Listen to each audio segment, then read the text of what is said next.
inches and a half inch.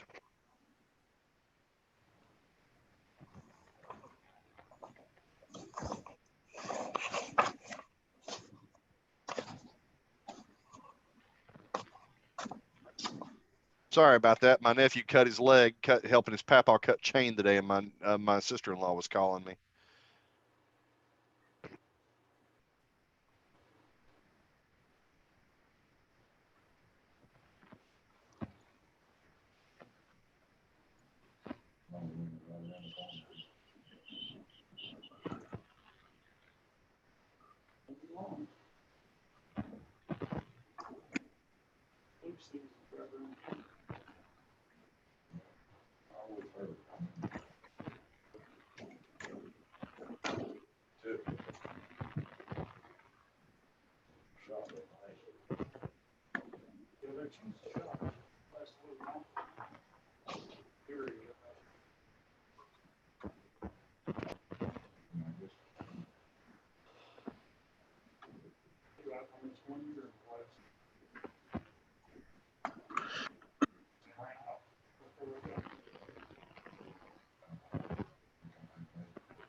How clear my picture is.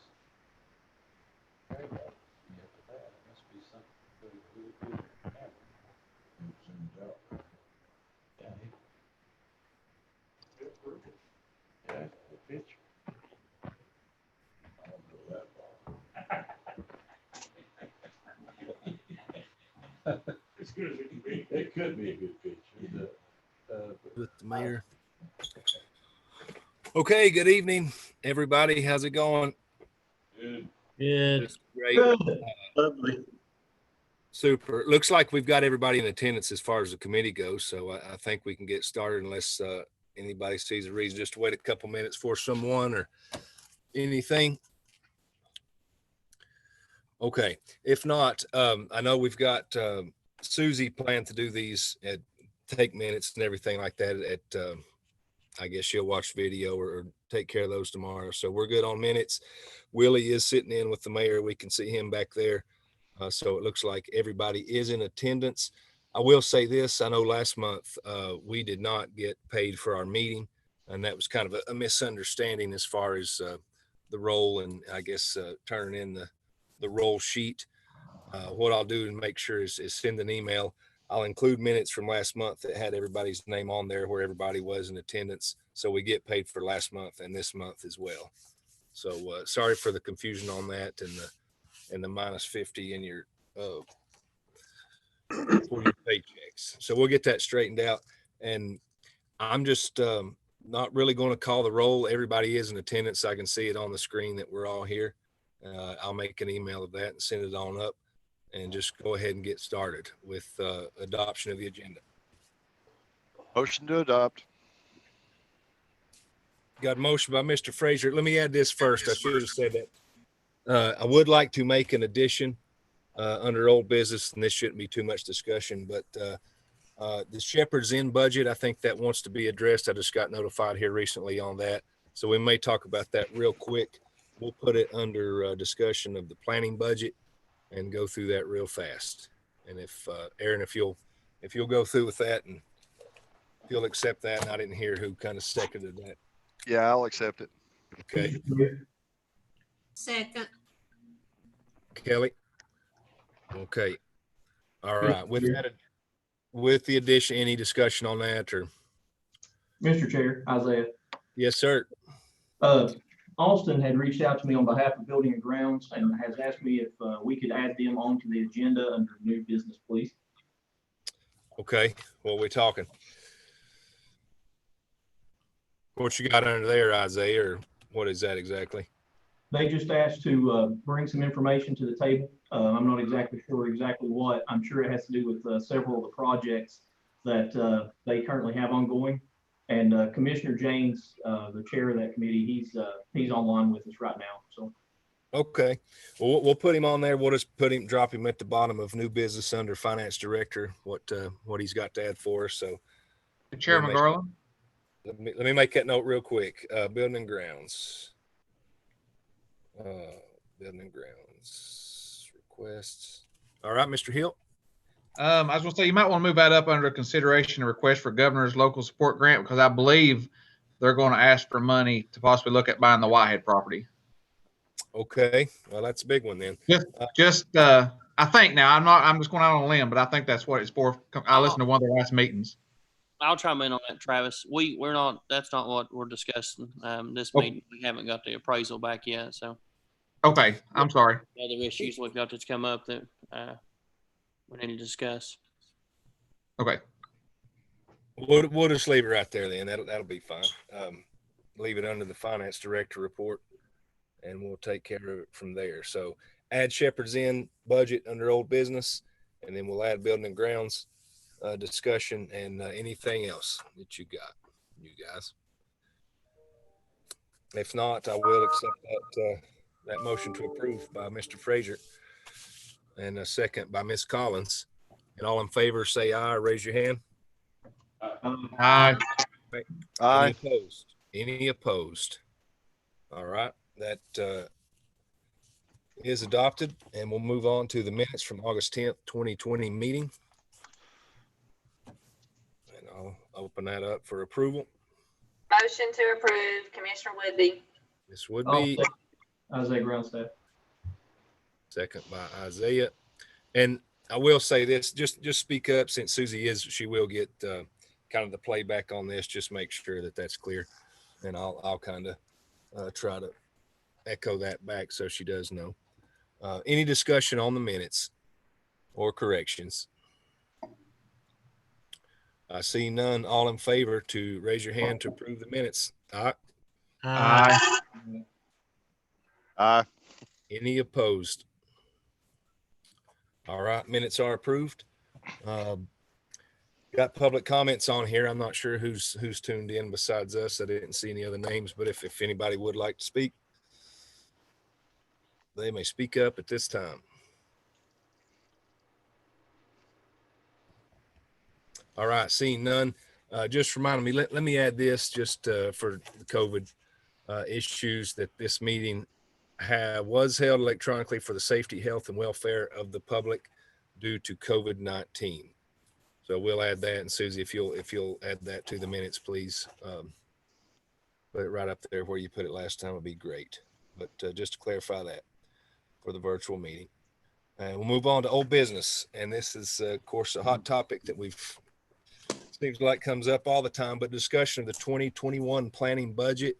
And Chris had mentioned, I think he's out of town and not going to be part of this, and he asked to take it off, but I wasn't going to do that. I wanted to let us have some discussion if it comes to it next month, if we want to make some motions, amendments, or whatever, have that discussion with Chris. But I just thought we'd bring it out on the floor again and kind of just have a little discussion on kind of where we stand, and not looking for any motions or anything, just open floor discussion or any thoughts that you guys might have.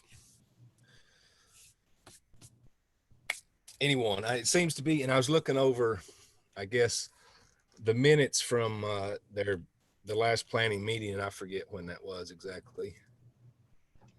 Let's see, June 23rd. I think that's the latest we have. I'm not sure if you guys had a good copy of that or not. Everybody get a copy of that or get a chance to look over those minutes from planning commission? Anyone? Yeah, I think that we received them. Okay, yeah, I'm just curious, and just looking over them, and it seems to me that kind of and just discussion wise, that the raise was basically kind of, I guess, the number one issue dealing with the whole budget on that. And of course, we weren't really notified in time, or we were trying to pass this thing at full commission meeting, and we said we was going to move it on to the next budget meeting. Chris not available, and then it looks like we'll actually, if we decide to do something, to move it at the next month, but just opening the floor. But that was the issue, the 2,500. And in the minutes, I was looking over those. They do have some discussion on that, as far as, and these notes are highlighted in yellow on number 9 under budget, and was talking about not hiring the additional employee, or adding that to the budget at the request of course, says budget chairman. And then I think they decided, and of course, Dr. Acuff, I see on here, Ms. Collins, and any other of the planning commission, if you've got any thoughts or anything you'd like to add to this, just please speak up.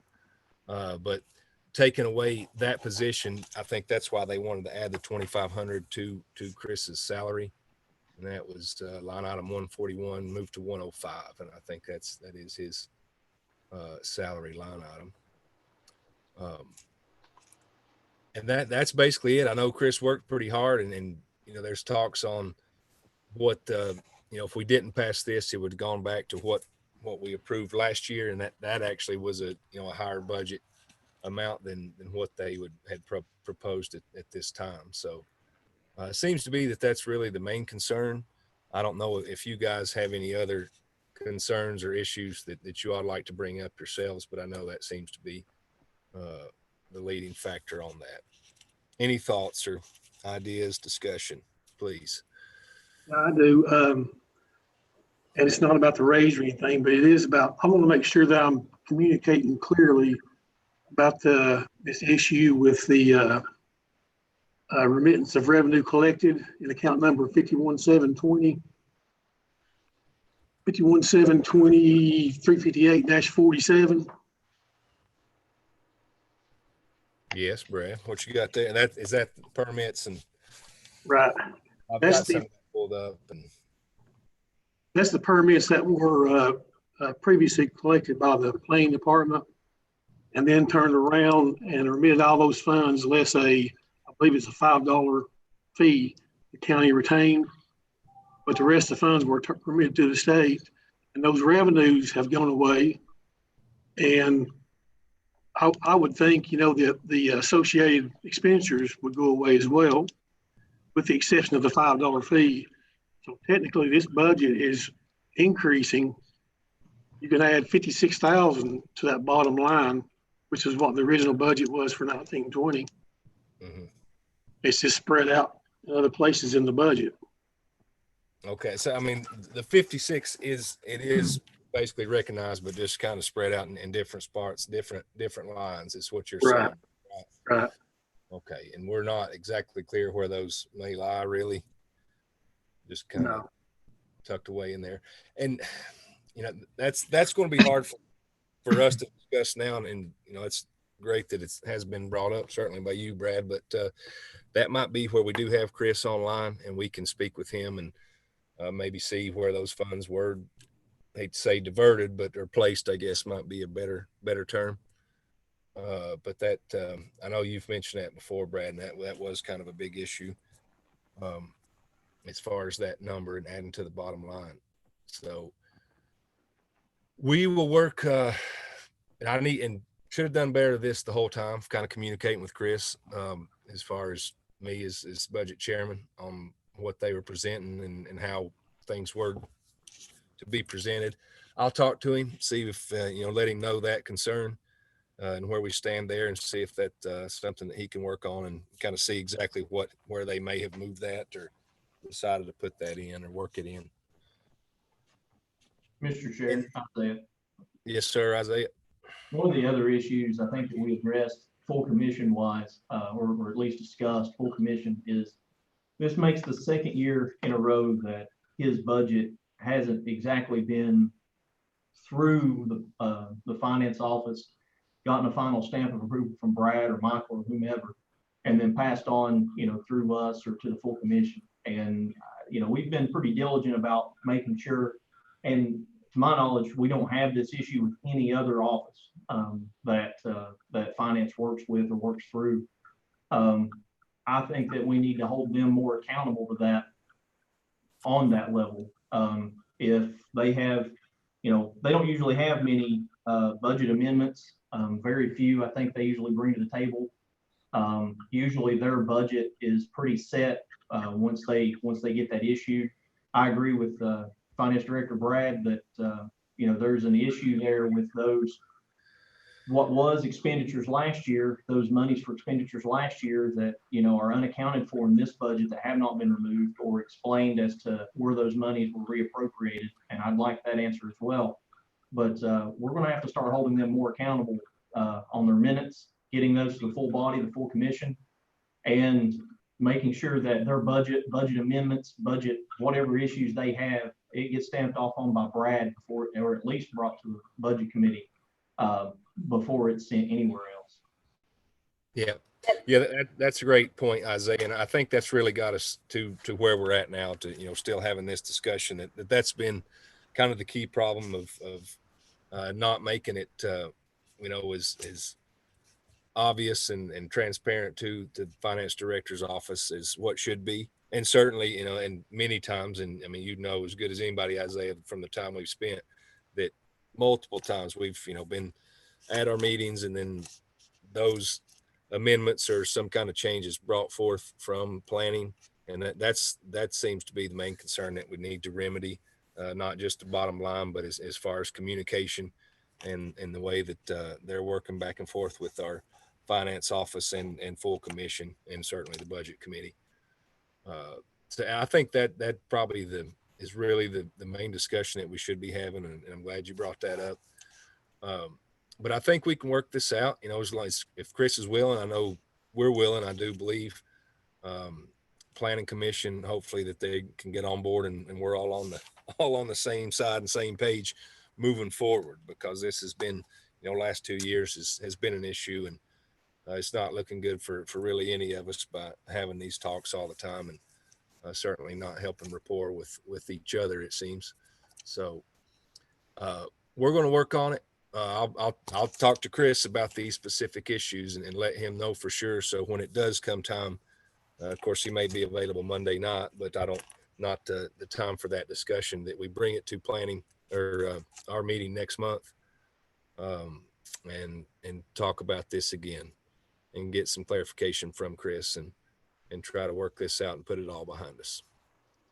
One other thing I'd also like to point out is I spent some time looking through their minutes regarding the bonus back earlier, and it was never voted on in any of their minutes either. It's not anywhere in the minutes that there was a roll taken or anything for that as well. So yeah, and I know they had some, with the passing of Miss Diane and all that, and I'm not sure exactly who takes minutes now or whatever, but that's something that needs to be transparent, and something that needs to be addressed to where those are accurate and they are presented to us at full commission. I know, Chris mentioned that they're, not approved, and I don't really accept that we don't get any approved minutes really in our packets, that it's just draft. And that's something that needs to be more clear for us all to have a look at before any discussion is made at full commission. So I'll mention that as well, Aaron. So thank you for that. And anything else?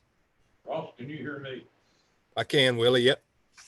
Did I hear you correctly that the 2,400 was going to go toward the new RE?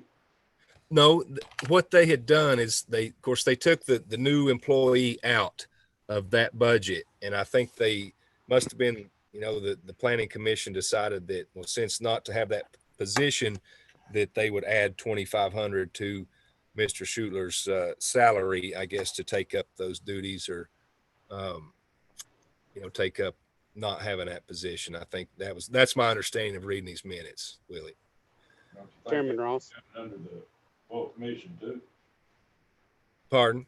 Don't you think that should come under the full commission too?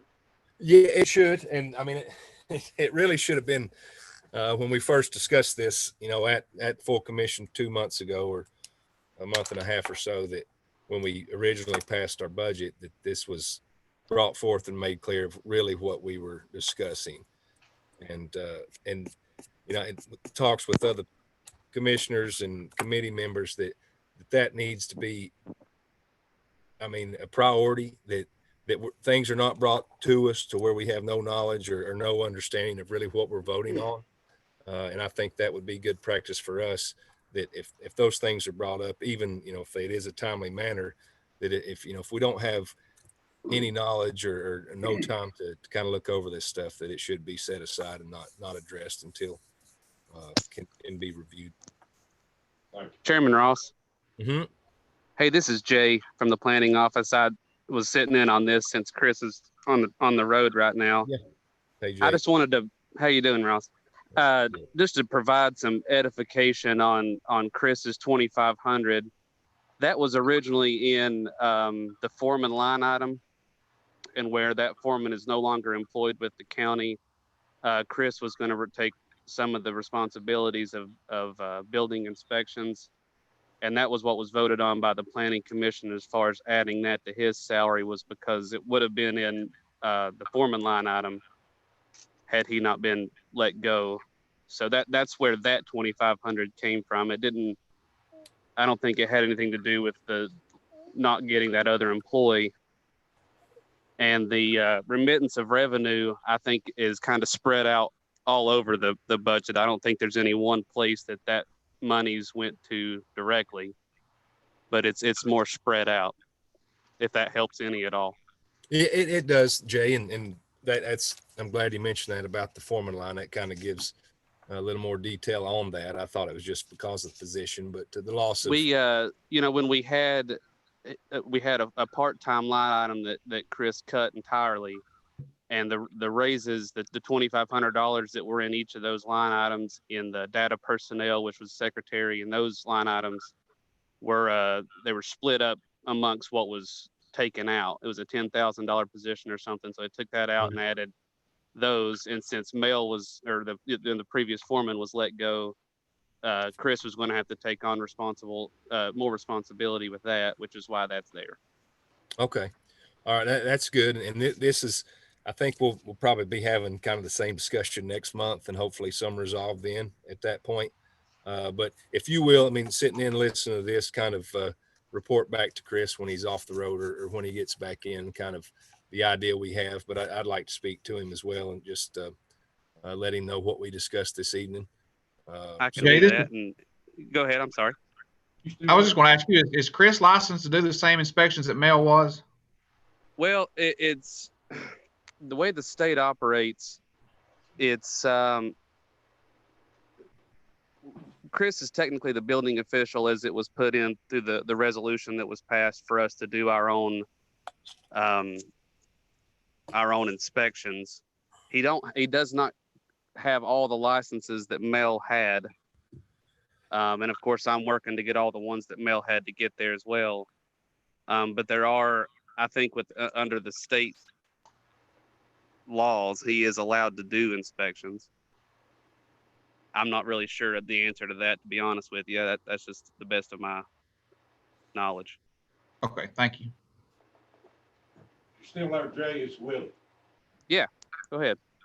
I'm for this, give them the 2,500 if you'll split it up between all the employees. Well, we did, and part of the other salaries and wages line item, the line item that Kristen and I are currently paid out of, there is a $2,500 raise between us as well.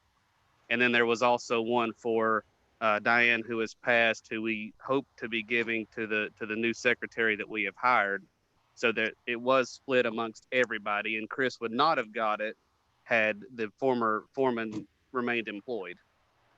So it is split evenly, and we are all of us, you know, until we can get something resolved, I guess. All of us will be getting the same thing that Chris is getting. Good. If not a little more, with the incentive raises for the certifications that we're able to attain while we're, working. Okay. How many, who all's working over there right now, Jay? Who all's in the office? So right now we have me and Kristen, and I'm taking a lot of the duties of the former foreman. Kristen's doing more work obviously as well. We've just hired a new secretary. She started this week, Okay. or actually last week, I'm sorry, at the beginning of the pay period. And then we have a part-timer who's working on some mapping. He's a younger guy that has other things that he does, so he does part-time. So it's me and Kristen, Cindy, our new secretary, and Tyrus, the part-timer, and obviously Chris as well. Okay. Can you give me Cindy's last name, please? Walford, Wolford. All right. And All she started on Monday, and yeah, I mean we just got her in. So Okay. All right. Well, that's good. Mr. Garland, Yes, sir, Mr. Tester. I have a question for Jay. So it's my understanding due to the increases because of the vacancy of the foreman. So, no, sorry to cut you off. Go ahead, Mark. I'm sorry. I didn't mean to interrupt. so is it my understanding that the increases were given because of the absence of the foreman? And do you plan to replace the foreman's position? And if so, what will happen to these raises at that time? So the increases for office staff it's not from the it's not from the lack of the foreman now. That line item has stayed the same. Monies are exactly the same. Nothing's being taken from that. There was a part-time line item that was completely cut. We had two part-time line items. One was for a permit writer, and the other one was just there, I guess, for if we had a mapper. The one that we had for the permit writer has been taken completely out because Kristen does that as well as other things.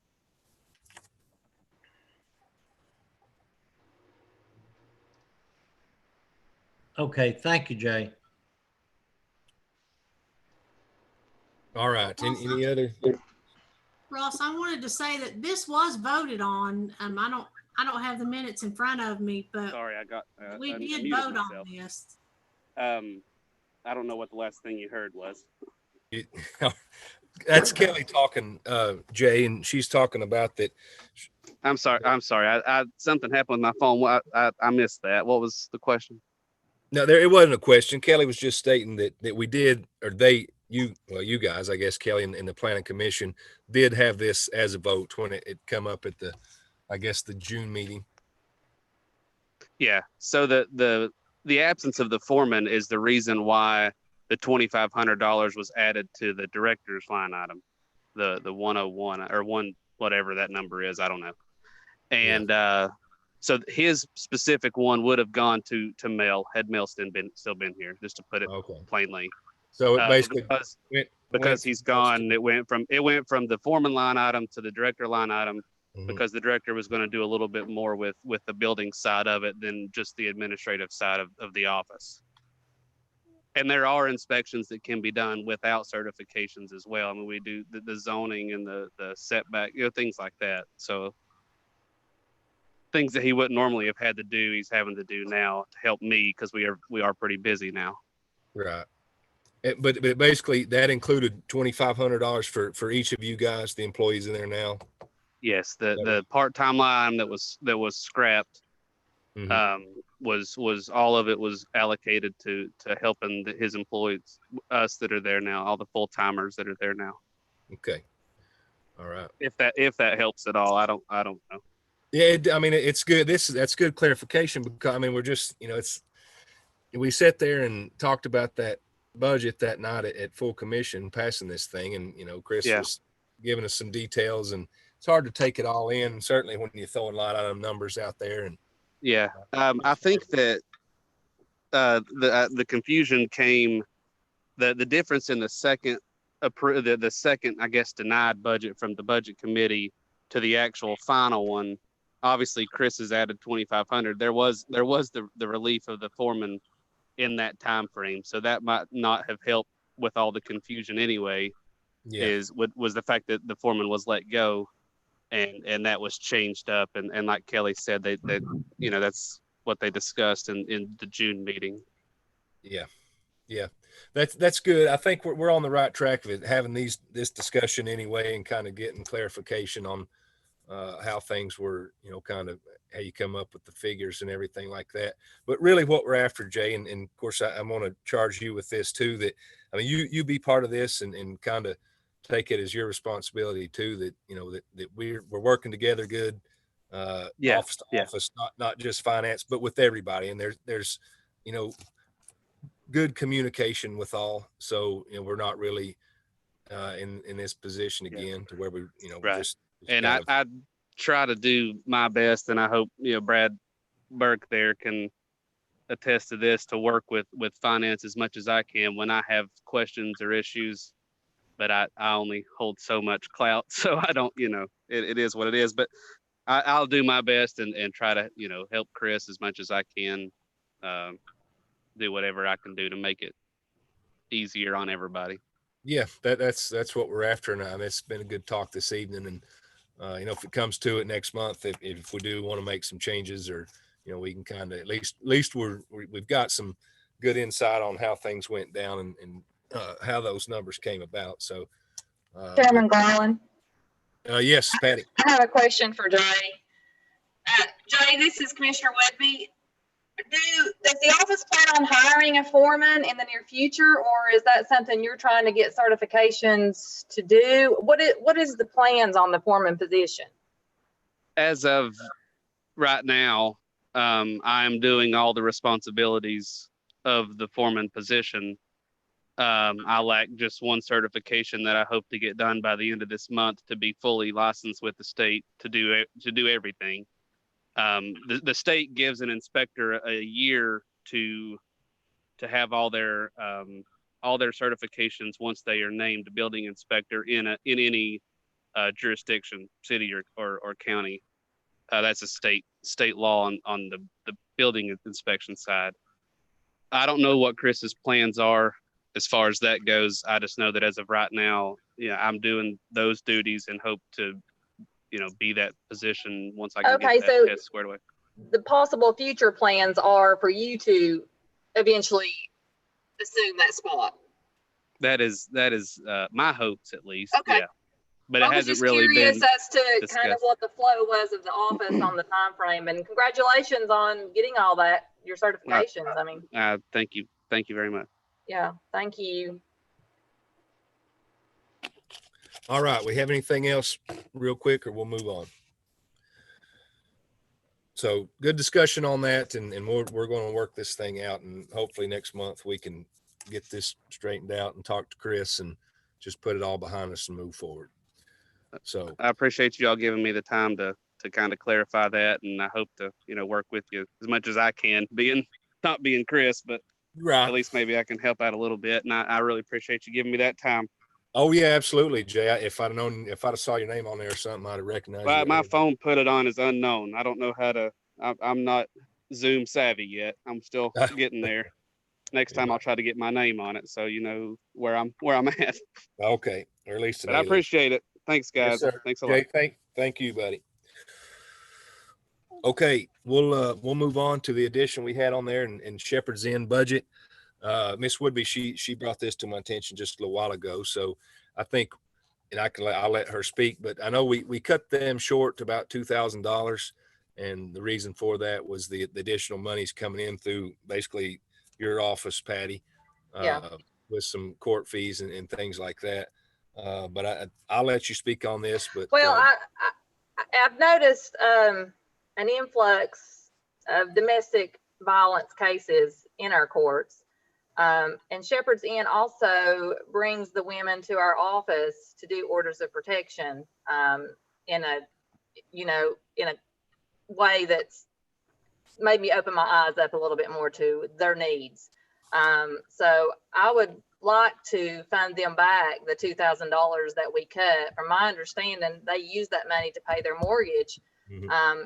And they do fundraising, and there's no fundraising to be done for them right now. So I think it's a very needed nonprofit, and their services are very needed during this pandemic. So I just wanted to bring that to the committee to maybe discuss and possibly talk about funding that money back to them. and maybe get everyone's thoughts on it. Yeah, well, I mean, it's certainly a possibility. I mean, we can open up, someone can make a motion certainly to, get the 2,000, because I guess we funded them at 10 and it's normally 12. And that, I think that is for utility expenses. Basically that takes care of that for them for a year. So, and we know there are people doing fundraising, because Isaiah House is doing fundraising. Oh, are they? I No. didn't know. From my understanding, I don't know if Shepherd's Inn's got anything approved yet. So I just went off of what I'm seeing in the office as far as more and more of them bringing women in to do the orders of protection. So I know that they are being utilized. And I just thought I'd bring it to the committee for some discussion on the money that we cut them on. Yeah, I know their main fundraiser is that march around St. Patrick's Day or something like that every year, and not sure of kind of what money that brings in, but I know that they weren't able to have that this year. Mike Hill, Mr. Hill's on here. I know that, and he can probably. Yeah, Commissioner Hill's on here. He may be able to elaborate a little more. Can anybody hear me? Hello? We can hear you, Mike. Awesome. So Thursday night is the what would have been the family race night, silent auction and live auction for Shepherd's Inn. It's going on anyway, but without the family race night, the attendance is going to be significantly lower than they typically expect. That's their other significant fundraiser each year. They have, from what I understand from their board chairman, Mike Hawkins, they have had some elevated contributions from folks in the community, and I don't know where else, recognizing the increase in crisis situations that they're tap dancing through right now. I'll be over there Thursday with some art. I always donate a few pieces, but if you guys know anyone that's looking for some race memorabilia, game worn jerseys, that kind of thing, there's probably going to be some bargains at the State Line Bar and Grill over on State Street in Bristol Thursday to benefit the Shepherd's Inn. And I do commend Patty Woodby, chairman, acting chair, for bringing this back to the floor. Thank you on behalf of the organization. Thanks, Mike. All right. So we've heard some talks on I'm that. not against it, Ross. I'm not against it. I just want everybody to be aware that there's a lot of places that are hurting. I know the senior citizens is having to do also the same thing, and that's cut into their budget also. They're having to do some fundraisers too, and of course, they're not getting what they normally get. Right. Kids like us got removed from their facility as well. Yeah, I agree that all the nonprofits are hurting. I don't disagree with that at all. I felt like with this one, with what I'm seeing here in the courts, the domestic violence cases have increased, and I'm seeing Shepherd's Inn come in more in our office to bring the women in to do the orders of protection, which is, they do that for confidentiality purposes to keep the woman safe and to get her back to Shepherd's Inn without anyone even knowing she's in here. And we've done more than I have honestly seen with Shepherd's Inn in the past 6 months than I have done in a very long time. So it was just a thought that came to me, and I know that they are being utilized quite a bit during this pandemic, probably more so than they usually did. But I believe we cut them and the Children's Advocacy, correct? And we actually increased the funding for the senior citizens this year. Am I correct on that, Brad? At the Shepherd's Inn by 2,000.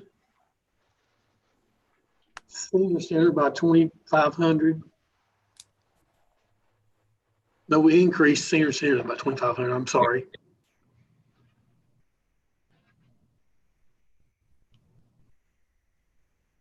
Okay. One, sorry, Ross, a question for Director Burke. Won't we at this point just have to do a budget amendment to just take the $2,000 out of the unassigned fund balance, so considering the budget has already been sent and approved? Okay. do we have to do it right now? Is it possible that if they need it, they can just come back and ask for it later to date? I'm not saying they don't deserve it or if they don't need it, but we're gonna have a lot of people probably coming back to us around the December time, whenever Christmas hits in January time. We'll see more people coming back then, I think. Yeah, I mean, that's certainly a possibility of kind of evaluating, see where they stand, coming up around that time. And, we can, talk to Mr. Gavinet and, kind of see what reports he's got if we want to see where they stand. If they are in, need, we can address it then. Or I think Patty was just wanting to bring it back up and at least show that, there is more cases coming through and that Yeah, money. I just wanted to kind of, let's discuss it again and maybe see if there's a possibility, but I know all the nonprofits need funds and we did tell them to come back and ask us. I just felt with what I'm seeing, if we tell Shepherd's Inn to come back and ask us, they're going to come back and ask us. I'm just trying to get ahead of the game with them. Yeah. If I remember correctly, maybe the only reason or part of the reason they were cut was passing the victims assessment fee. Correct. What's coming in off of that is very little. Yeah. That was the only reason we decided to cut them, because we were trying to figure, but if people don't pay their court cost, then therefore those line items are not funded, and then therefore Shepherd's Inn is not receiving that portion of those funds. And right now, not many people are paying their court costs at this time. That was Shepherd's Inn. Shepherd's Inn and the Children's Advocacy Center, right? That was the two groups that we split those monies across. Yes. So my opinion, if we raise for one, not excluding other not-for-profits, if we raise for one because of that, then we need to look at raising the other as well. Yep. And what did we cut the advocacy, children's advocacy? Brad, you know it. From 5,000 to 2,500.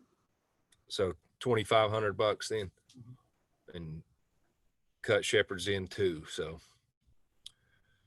I'll just make everybody's night a little bit easier. I make a motion that we add the $2,000 back to the Shepherd's Inn and the $2,500 back to the Children's Advocacy Center until we get a better idea of what kind of funds are going to be coming in from the collection of court fees. All right, we got a motion on the floor by Mr. Frazier. I'll second that. Taken from the unassigned fund balance. Okay, so got a second by Miss Woodby, but we'll take $2,000 for Shepherd's Inn and $2,500 to Children's Advocacy from unassigned fund balance. And any further discussion on that? Or I'll get a Chairman roll. Garland, Yes, sir, Mr. Tester. I'm not against this at all, but I would feel more comfortable if the people over these organizations requested it like we originally talked about. If they came and requested it, I'm not against it, but they've not even, from my understanding, have they asked for it or not? To my understanding, I don't think that they've asked for it or come, back to us for those funds, but I think just was discussion. It was just brought up to try to get right. them. Nobody's asked me for it, but this is the way I look at it. I see these women. I see them. I do the orders of protection with them. I've cried with them. These nonprofits, it's all they got. And as I sit and do them with them, I think about us cutting money from them. And I just feel that it was a mistake. They have nowhere to go. They have children with them. That's where they're staying. And that was just my only reason to bring it back to the committee, just to kind of do a right thing. And especially during this pandemic, what we're seeing here in the court system is there's some sad stories coming through in our community. So that was just me, just wanting to bring it back to the committee to rediscuss it. Nobody's requested it. I just had a heartstring moment. And yeah. one thing, if I'm not mistaken, child abuse cases and spousal abuse cases have gone up something ridiculous, like in the range of like 70%. Yeah. I'm trying to find the rates right now so I can give everybody because I was reading this the other day. Let's see.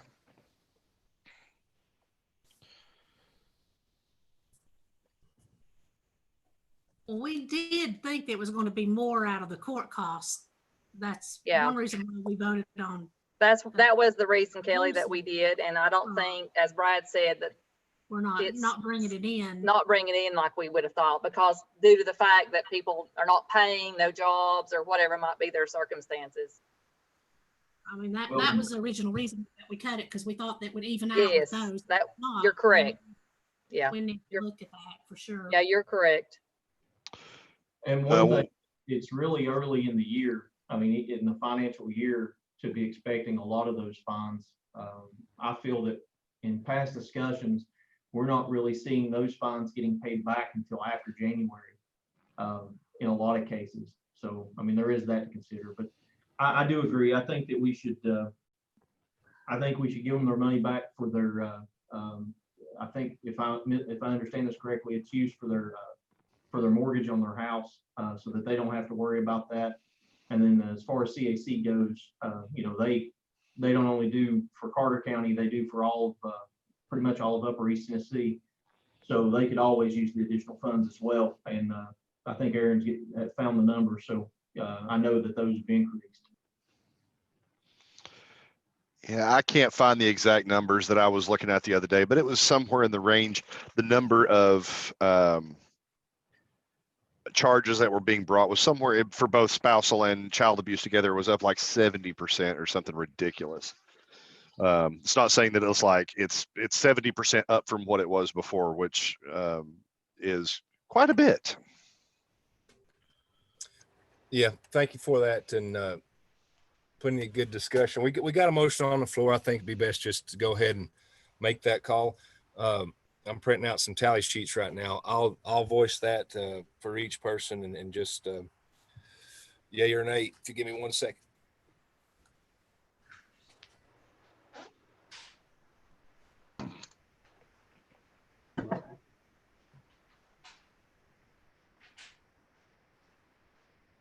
Done. Okay. All right, I'm back, and of course we have the motion on the floor is to fund Shepherd's Inn at $2,000, Children's Advocacy Center at $2,500, and these will be monies taken from unassigned fund balance. As I call the roll, yay or nay, or I guess yay or nay, please. Mr. Willie Campbell. Yes. Patty Woodby. Yes. Mark Tester. Yes. Isaiah Grindstaff. Yes. Ross Garland, yes. Travis Hill. Aye. Aaron Frazier. Aye. Miss Kelly Collins. Yes. All right. Motion carries, unanimous decision. And that's going to work out for everybody, I believe. And of course, next year we can kind of see where we stand on these monies coming in from the court costs and fees right there, and maybe readdress that at budget time. So motion Thank carries. you, everybody. Yep. Thanks to all. That's good. Okay. That will move us down to new business and discussion of potential 600,000 match on ECD broadband grants. And I know there was a lot of information, surveys and et cetera in the packet on that. I know that came from Health and Welfare, and Dr. Acuff is on here. Would you like to speak up on that, sir? Thank you, Chairman Garland. I appreciate you all entertaining this proposal tonight. I won't belabor the point, but I think each of you know that we, as Health and Welfare, have been looking at broadband access for Carter County, and not only from the standpoint of education, but for economic development and telemedicine. We've been very much focused on talking with a number of entities, the Education Network Association in Nashville, Tennessee, that actually provides or supplies content and lights some of the dark fiber that was put in by Elizabethan Electric in order to provide our schools, Carter County schools, with a backbone to provide high-speed internet to certain school areas, well, to all school areas, back to the administration. Much of this was precipitated by the fact that the governor has put forth 60 some odd $million for broadband access into rural areas. Most of that has already been decided. However, in discussion with Crystal Ivy, who is director for broadband for the state of Tennessee, we have been able to look at several opportunities for us, a number of grants, each up to $2 million, to help us extend that backbone into rural community access. We've began looking because of the information that we had from ENA, as well as the First Tennessee Development District, Ken Ray, information that Sonia Miller provided us through the schools, also through Dr. Bethany Bullock from Northeast State, and other sources, that we would stand the best chance in competition for those grants in District 1, which is Stony Creek, District 2, which is Roan Mountain, and District 6, which includes Little Milligan and Pogie. As many of you know, particularly Commissioner Grindstaff and Woodby, who have attended all of those meetings, know that we have reached out to a number of utilities and are in the process of being able to partner with individuals, either SkyBest, Elizabethton Electric, and a few other entities, to be able to extend that backbone network from the schools, county schools within the system, to be able to reach out to communities. I think we stand a good chance after talking with Crystal Ivy at the state in being able to apply for these. As many of you know who follow this information and have followed our discussions from Health and Welfare, that a utility or a co-op has to make the application. The county or municipalities within the state of Tennessee cannot do that. So that's why it's important for us to partner with specific entities that will deliver the service. And I'm sure Commissioner Garland is well aware of that with what Bright Ridge is doing in Washington County, but hopefully extending maybe into West Carter County. In discussions with Director Ivy, she suggested that not only was our information quite cogent, in fact, she said to us, those of us that were on the call, that we had touched many bases, had provided lots of information, because usually the first call that she gets from rural counties looking for assistance is, well, what do we do next? We're well beyond that in the data that we've collected and the information that we have, not only on the community side, but the utility side. In our discussions with Director Ivy, she also said many counties do come forward and ask or contribute to the aspect of offering up monies to be able to pull in and to attract utilities or co-ops. At our last health and welfare meeting, which was an extension of the regular meeting, we passed unanimously to ask the budget committee, and then ultimately, hopefully, the full commission, that we would bring to the table up to $600,000 that might attract utilities and could be laid on the table. Director Ivy indicated to us that we, even though the grants are $2 million each, we can apply for several grants, and we would look to providing or applying for one for the first, second, and sixth districts, and to lay on the table $200,000 each to help offset 50% match that the utility or the co-op that would present that to the state or write that grant to the state so that we have skin in the game. I'm happy to answer any questions that anyone has regarding that. I have, just to let you know, we are in discussions and have talked with Patrick McGee, one of the individuals at ENA. ENA is talking to not only Elizabethton Electric, but SkyBest, who is in Johnson County, Shady Valley, which would be easy access for the first district. They're also in Avery and Watauga counties, which would help the second and sixth districts as well. I don't know, in my discussions, and I sent a letter over the weekend to the Dean of Medicine, Bill Block, asking for their assistance just for a letter. Even though we do have some telemedicine interaction that's going on, Sonia Miller has been very much involved in that. She and Danny McLean have been on all of our calls. And she was the originator and wrote the grant for Carter County Schools to be able to have a telemedicine component, but they don't reach out into the communities. So my recommendation to the Dean of Medicine at ETSU was we would like to see them extend their capabilities into Carter County.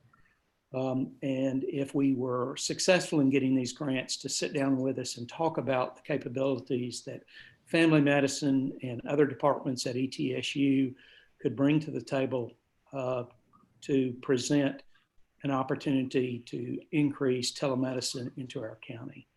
So with that, Chairman Garland, I'll answer any questions if there are questions, but would ask that you all would support that $600,000 set aside, up to $600,000 set aside. And obviously, if we don't get the grants, we're not successful, those could go back into the general fund or whatever fund that the budget committee recommends they come from. All right. Thank you, Dr. Acuff. I know with dealing with my work, and we received one for about 2.7 million, I think, for Washington County and some of those schools. What is the, I guess, the lifespan or whatever? Is there deadlines or due dates or anything like that on this grant? Right. The one that we're looking at, October the 8th, I believe it is the deadline to submit. Okay. We as a county in health and welfare have already amassed quite a bit of data that we would hand over to the utility or the co-op. They have to write the grant, as you know, and submit it. But we would bring to the table a lot of the information that they need. They bring to the table the engineering, the technology, how they would be able to reach out and provide this as an opportunity. They were at least two, Elizabethton Electric and SkyBest, think that this is very doable. SkyBest thought that because we already have this backbone, we could do each school as a hub and then thereby have a spoke, if you will, out into the community, providing individuals with the ability to have internet access. Okay.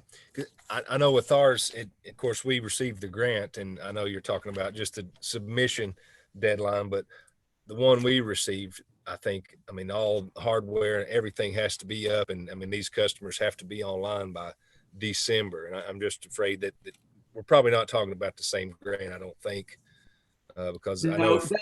In fact, the grant that you're speaking of, what you all were awarded, as well as SkyBest and a few others in our region, has already closed. And yes, you're right. Okay. Those were essentially on the shelf plans that each of those entities could submit to the state. This is separate. I don't think we'll hear anything until December about whether we are awarded something or not. But then we would be able to proceed according to a business plan that the utility comes up with. Okay. Yeah, that's good. Just wanted to make sure that, we're not looking at a December deadline to have this stuff up in the air and serving customers, but because there's takes a lot of work for that. Chairman Garland. Yes, ma'am. Question for Brad Burke, if he's unmuted. You on there, Brett? Yeah, he's muted. I'm here. Where would these funds be reserved from the general fund if we approve this? Yeah, they would come from unassigned fund balance and be put in the restricted account. Okay. Ross, Dr. Acuff, got a quick question. As far as I saw some of this survey data that came in, how do we feel really on the numbers of people that didn't have access? I mean, did we feel pretty good about that? Because I mean, I've got the figures here in front of me, and of course, I'm sure there's a lot of people that can't report that because they don't have internet access too. But Well, and we, Ross, we have several surveys. One that Sonia Miller and the school system provided. Mike Hill did an online survey, and of course, if you use Facebook or other internet active interfaces, if you don't have internet, you can't respond. Right. We also asked Bethany Bullock, president of Northeast State. They have provided us some data. I talked with Superintendent Dr. Tracy McAbee last week. We had lunch together.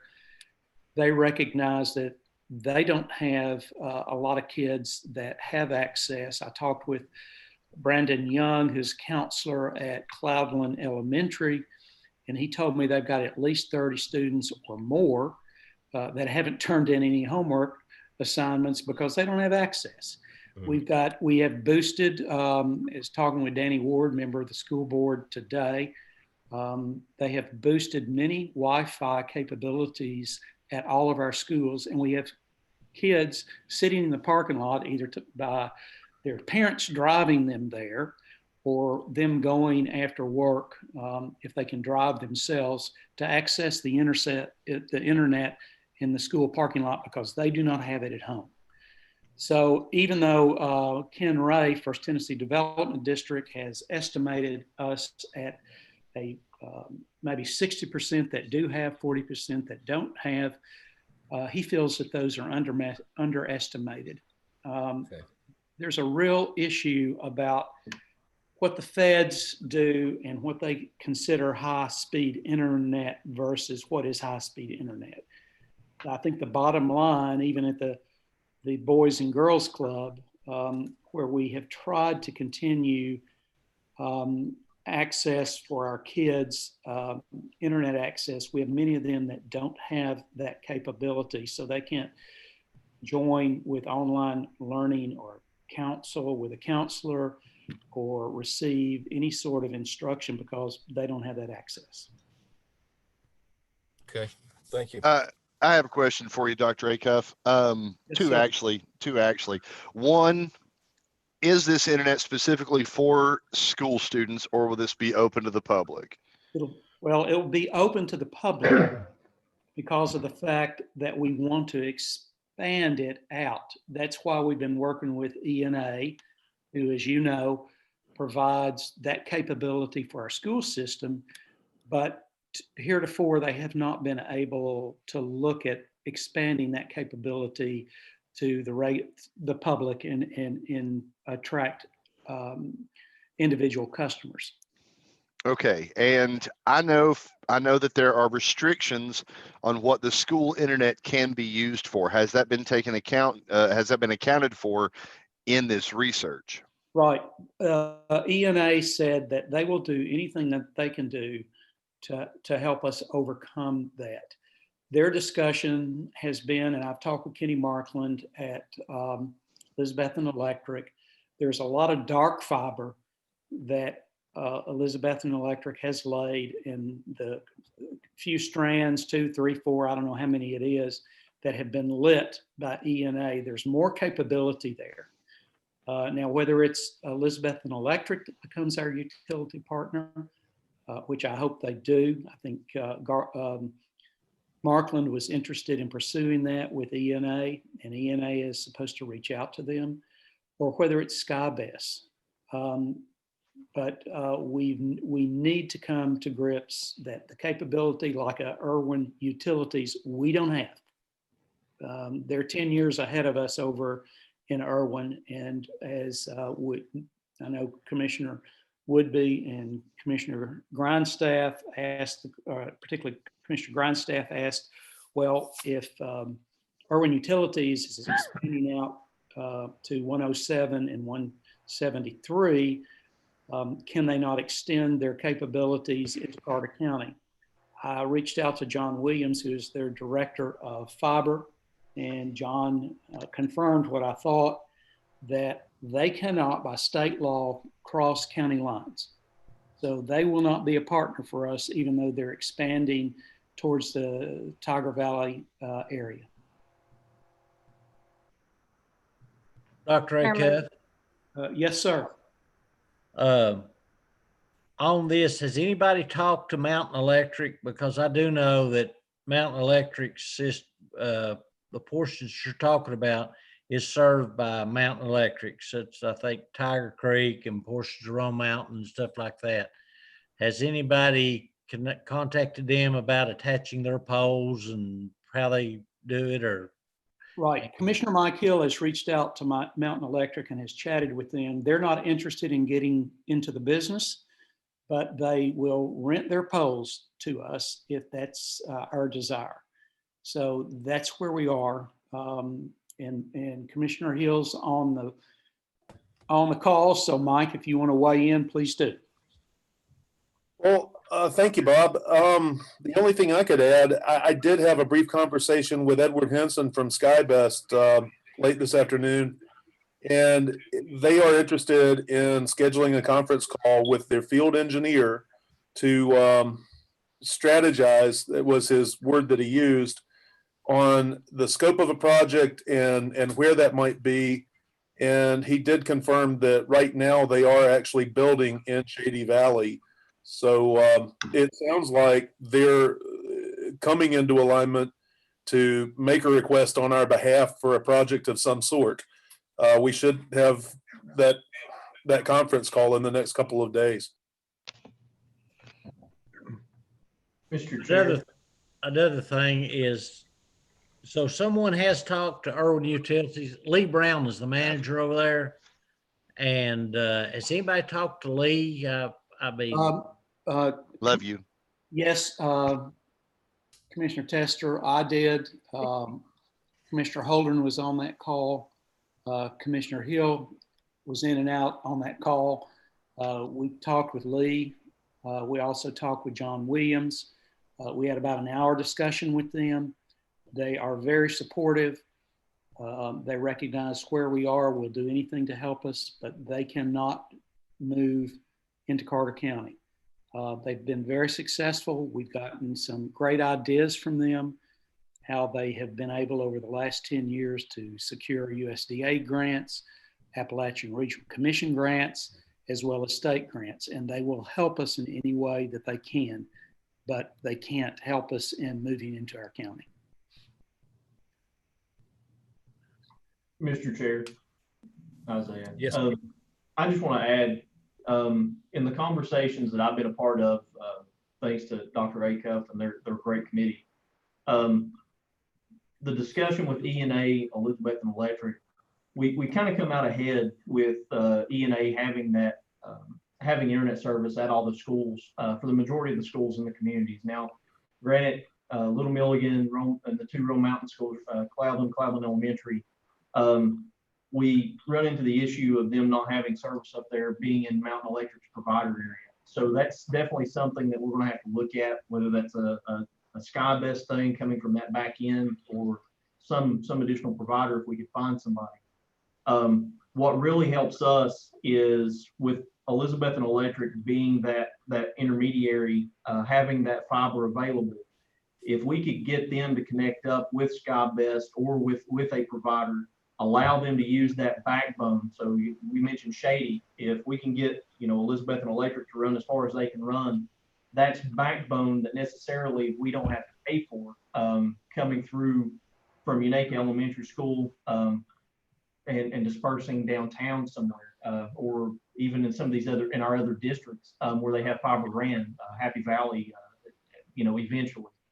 So that's money that we could potentially save as far as that backhaul piece, that we wouldn't have to necessarily expend other than eventually SkyBest or somebody else would pick up monies on maintenance, pole fees and attachments, things of that nature. So, I mean, I think that that's a really great idea. I wish we had, I was hoping, my question about getting Irwin Fiber, Irwin Utilities to run from the backside to Simmerly Creek at the county line. When I saw that expansion, I thought that that was going to be awesome. Unfortunately, whatever state law, which I'd love to look at, is stopping us from being able to do that. That would be something that I would love to look at as part of the committee and see if we could modify, addend, whatever that law is, at least look at it. I know that that's a tall order, but I just wanted to let you all know that I feel strongly about this. I've attended the majority of meetings that I could, and I think that this is a great start. It doesn't solve all the problems, doesn't put it in everybody's home, but at least it gets us a little bit closer to some of those grant monies and hopefully a bigger, wide-scale fiber build out for Carter County. Chairman Garland. Yes. I'm going to go ahead and agree alongside with Isaiah. Health and Welfare is doing a fabulous job with all this research. It's been very eye-opening. This is a once in a lifetime thing for this commission to be the one to really get this moving. It's so needed here. I mean, where I live, it's horrible. I'm in the office doing my Zoom now. We cannot, and I know Commissioner Hill will agree, where he lives, it's just, and kids cannot do their work. People cannot work from home. Not only that, we're looking at so many accolades from this economic development. Getting broadband access is just going to do wonders for our community. I know we're working at the long end from long term, but Unicoi County's 10 years ahead of us. So I'm going to go ahead and make the motion that we move the $600,000 into reserve from the general fund to reserve to match the ECD broadband grants. Second, Aaron Frazier. You saying move it from unassigned fund balance? Correct. Okay. I mean, and there's no other, lines that we could take that from, or is there something that could be a possibility for us, Brad, or? No. Okay. Yeah, the motion on the floor, Ms. Woodby, and second by Mr. Frazier. And of course, this is essential in our county if we're looking to move forward in the future. And this, critical for students. And certainly, it opens up many doors for working from home, which a lot of people don't have that opportunity right now. And, online education and things of that sort. So it's certainly a much needed endeavor and a project we need to move forward on. So is there any other further discussion? Mr. Chair, I just wanted to add one quick thing.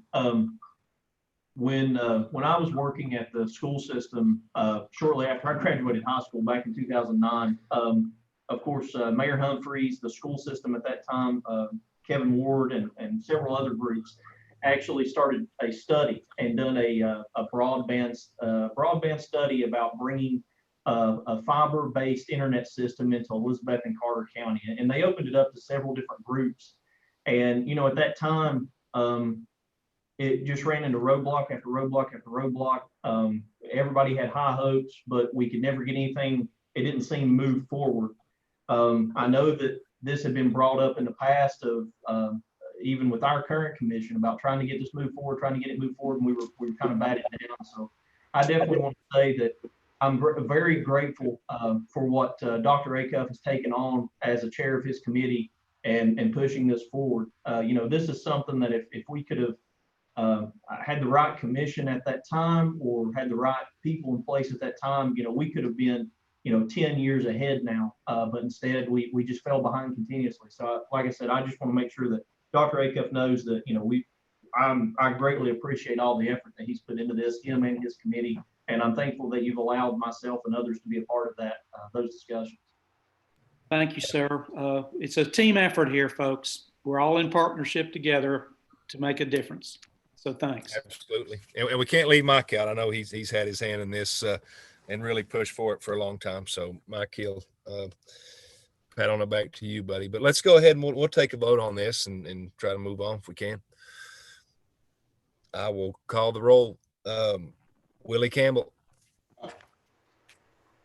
What was that, Willie? Okay. Patty Woodby. Yes. Mark Tester, Aye. Isaiah Grindstaff, Yes.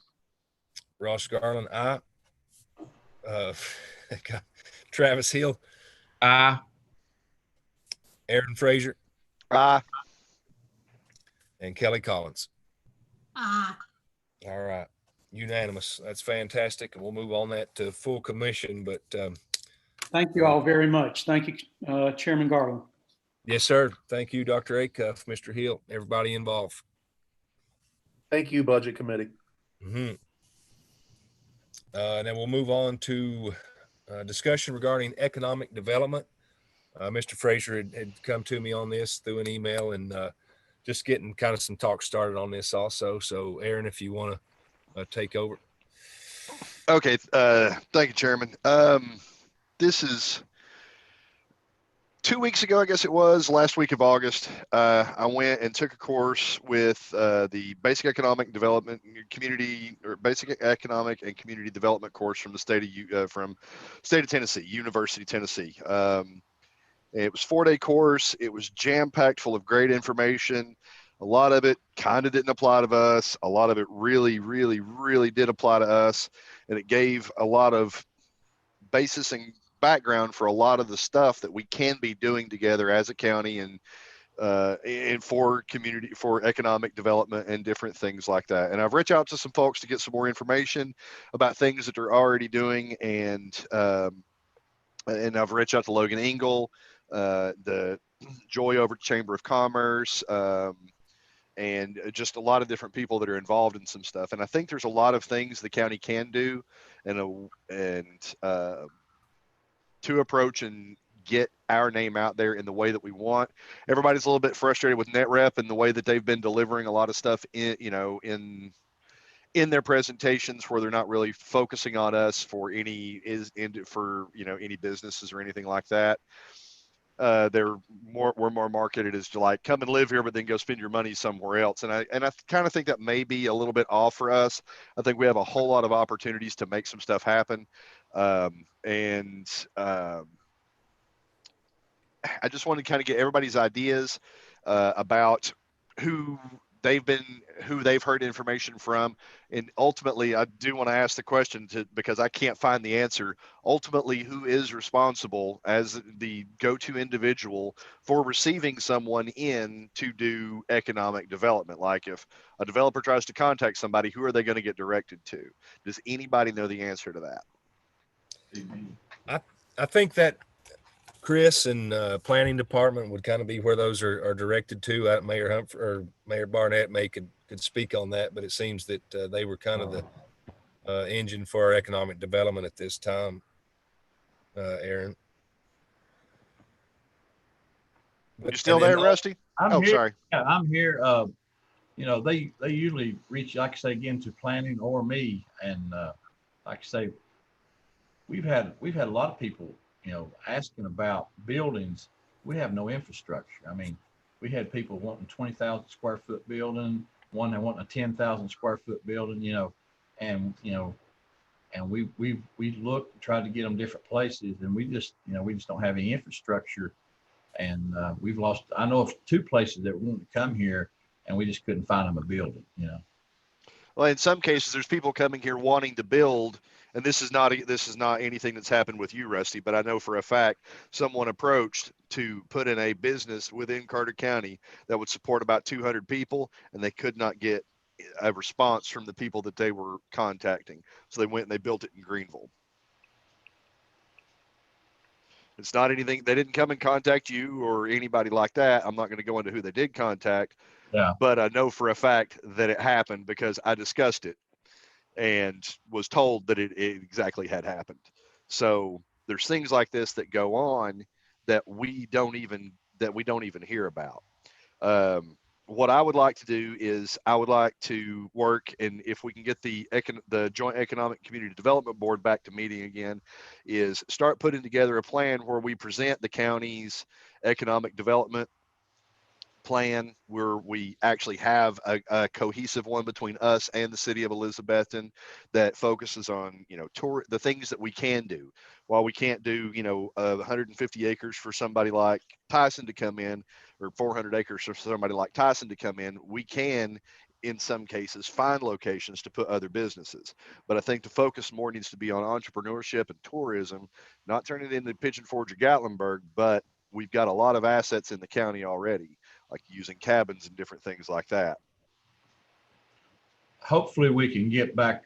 I've been wanting to try to plan. We have to have probably a Zoom meeting, but we do need to start meeting again with the Joint Economic Board. But with all this going on, we just haven't. But I plan on hopefully the next couple of weeks we can get back and have a meeting. And Aaron, you mentioned City of Elizabeth, and also, and I've kind of been in some talks with Mr. Estes, the city manager, that he wants to start the talks again. I know Chairman Lyons at the time had brought this up about an economic a developer, basically a position in the county and city also, where they work jointly for these endeavors, these projects, and reaching out and looking to make these things work. So I think we get the discussion started as we have tonight, and start looking to actually, find a position or someone capable of, holding this job. I know because we've in the last couple budgets set aside monies for this position. So I think we're on the right track, and certainly needs to be done to be able to bring people in. But I think we need a kind of a focal point of a person who can start to arrange that and really be, recruiting or promoting and really looking out for these type of projects. So, I mean, there's a lot of stuff that the county can do to get some of this stuff to help this stuff along as well. I know where we've currently have an active incubator. There's no current businesses in there, but we still do have an active incubator. And it's possible for them to host accelerators to start getting more businesses in there. One of the things that was talked about was having what's called a maker space for businesses, where they can come in and prototype different things, where they can prototype their products, get things built, also graphic design and other things that can be done in there to just kind of help businesses get started. And all the accelerator and all the incubator does is just give them low cost rent over a couple of years to make sure that their business gets feet underneath it and can take off and run.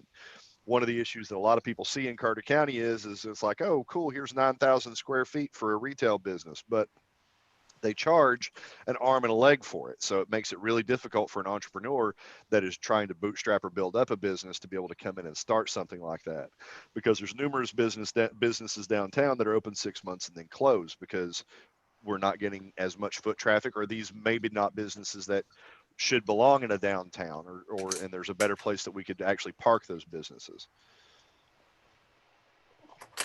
Yeah. Well, of course, this is one of those things we can't let, lay dormant, like we've talked about broadband and everything, something that we need to move on. Brad, what, I know we've set some money aside for, this type of position or something. You know what's in the bank account for us that may be available, sir?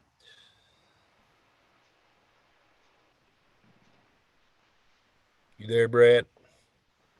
And I know this is a little off topic of what you're saying, Aaron, but I'm just curious of what we may be able to work with if, looking for a. No, this is actually right on par with what I was kind of talking about, and also just the maker space as well, because that would be something that the county would most likely need to fund as well. Yeah.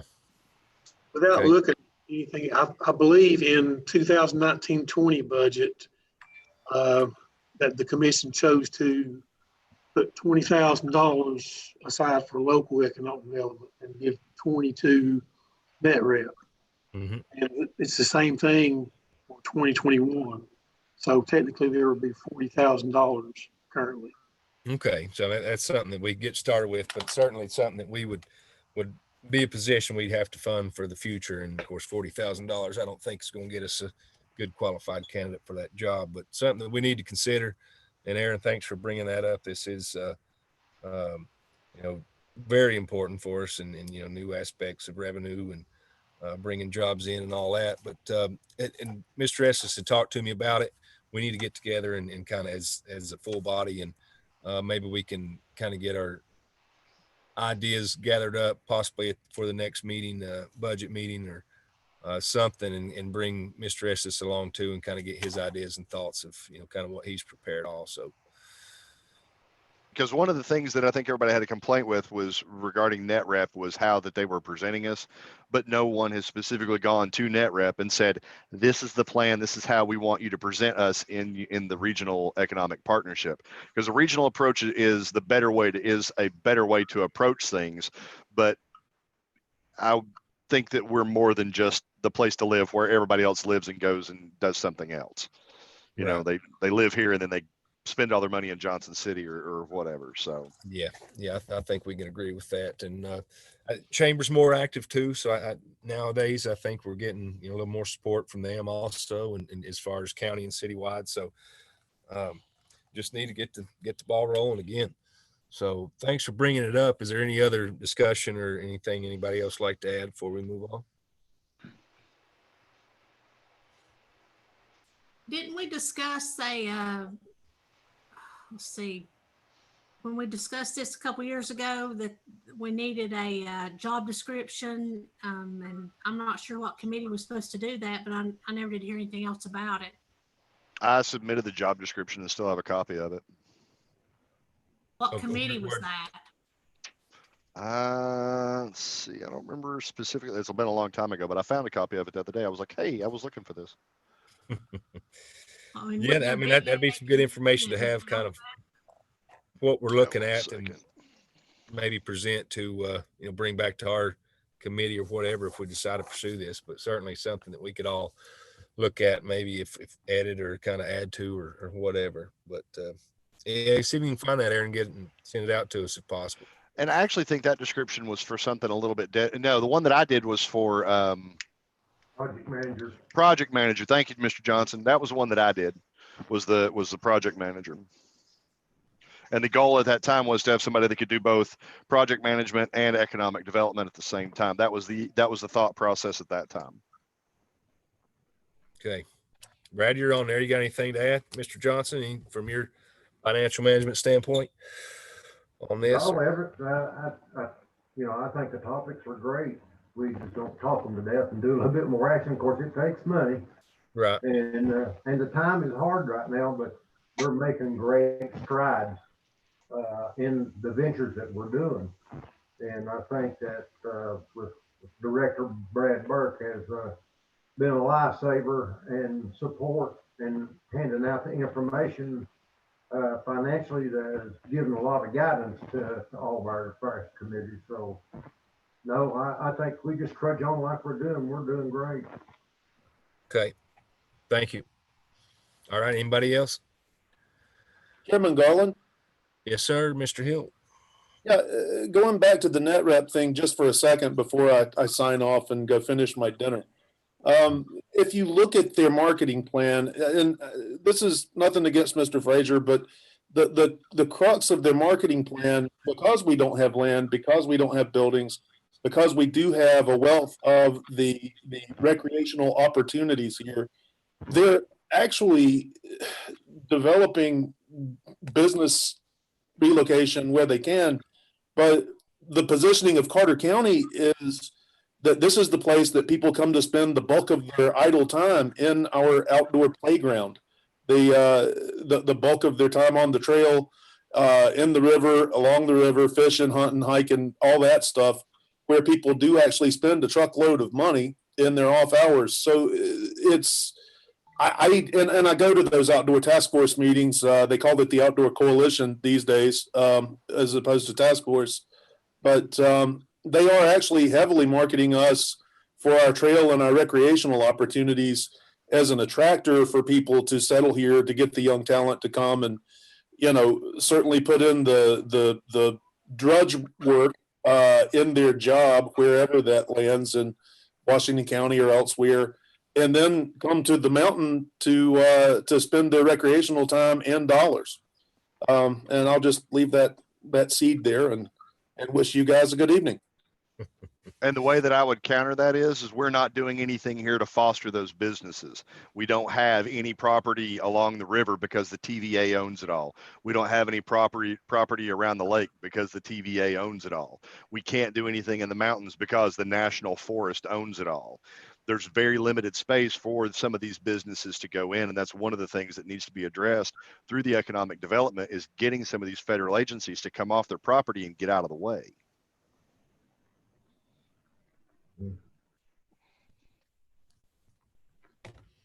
All right. That sounds good. We'll get moving, because I know we got plenty more to talk about, and I mean, we could talk about this stuff all night, but we got plenty more items on here. So let's move forward. Aaron, thanks for bringing that up, and Daniel's on there. I think he's listening in. So we're going to start working on this, putting our heads together, and we'll come up with a good plan, and maybe get some leadership in there that we can work with moving forward. So the next item on the agenda is discussion regarding electronic monitoring indigency fund, the EMIF. And not sure who's, Brad, I think it may be something you'd like to speak on. Yes, and actually, I'd like to request that this be removed from the agenda. I'm not sure if it's been through the proper channels. I know last year there wasn't much, if any, support for it going that route of the state paying a portion of the monitoring fees. Mm-hmm. But I don't remember if it's the sheriff's department or the judge or who that was, but it was the judges. They don't really support it, just due to the fact that I remember discussing this with us last year when we talked about it. If someone gets a DUI 1 or DUI 2 and they're sentenced to 2 days or 45 days, at least while they're in jail, they're getting credit for that time. If you let the state fund the monitor, they're just out running around doing whatever. And it's usually not working or being productive. It's out getting into more trouble while the taxpayer puts the bill on the monitor. If it is someone who has a great job, they can afford the monitor themselves and be released on that.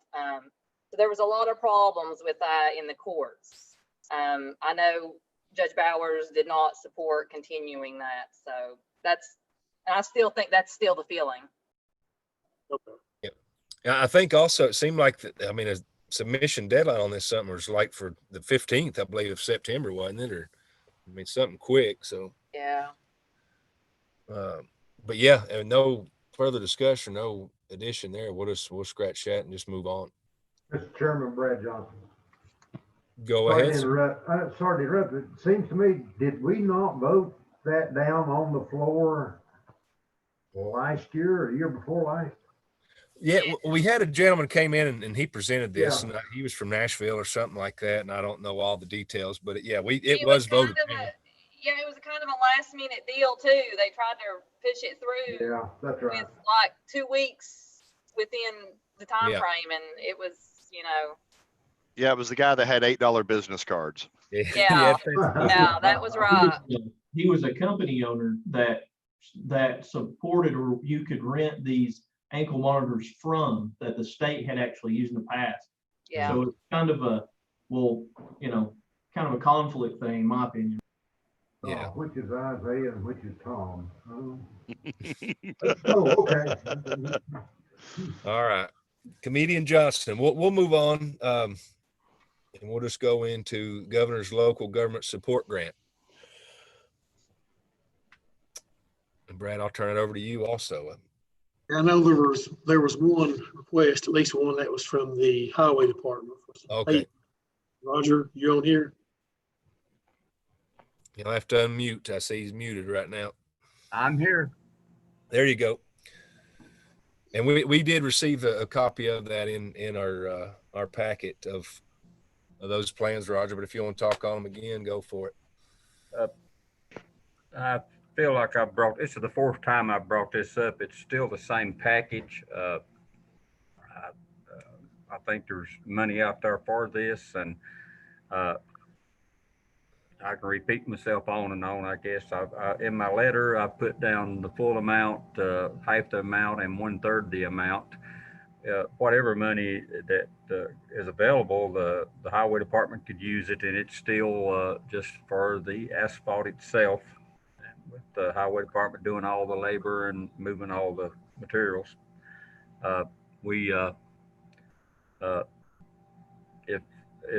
If we do get enough money, we can let the commissioners help us pick out the roadways in each district to work on. I'm a little concerned. A little addition to it. I'm a little concerned about the subdivision roads in Carter County. Uh, you know, what we've been paving is that what you call say the main arteries or the main roads, but some of the subdivision roads are getting in pretty bad shape and need some great attention, resurfacing, of course. And some of the roads are pretty wide. It takes more, even though a road may be short, it takes quite a bit to pave one. I checked one uh, up in Lincoln subdivision, just one road up there, and it's very short. And because of the width and stuff, it takes about 240 tons for that roadway. But it's something that we as the county needs to start looking at because most of the subdivisions is got real nice homes and stuff in it, and we get several calls uh, each week concerning these roads that we check out, and a lot of them's honeycombed, and some of them got lateral cracking also. But if uh, if the budget committee and the full commission decides to give the highway department any money, we will try to use it wisely and just use it for asphalt. If anybody got any questions? Roger, this is Travis. Go ahead, Travis. Is I hear asphalt's at pretty much all time low right now. Is that correct? Asphalt went up to the E-mix, which we use for surface. It went up to $72.75, I believe, and last year it was $69. So it's went up a little bit, not a whole lot, but some. All right, thank you. As far as, I mean, a project like this, you know, if we did decide to give you some money, Roger, I mean, are you looking to do it? And I mean, this calendar year, because I know, I mean, I guess temperature wise and winter coming on, things like that, I don't know if it's best practice, but is that something you look to do or just wait till warm weather?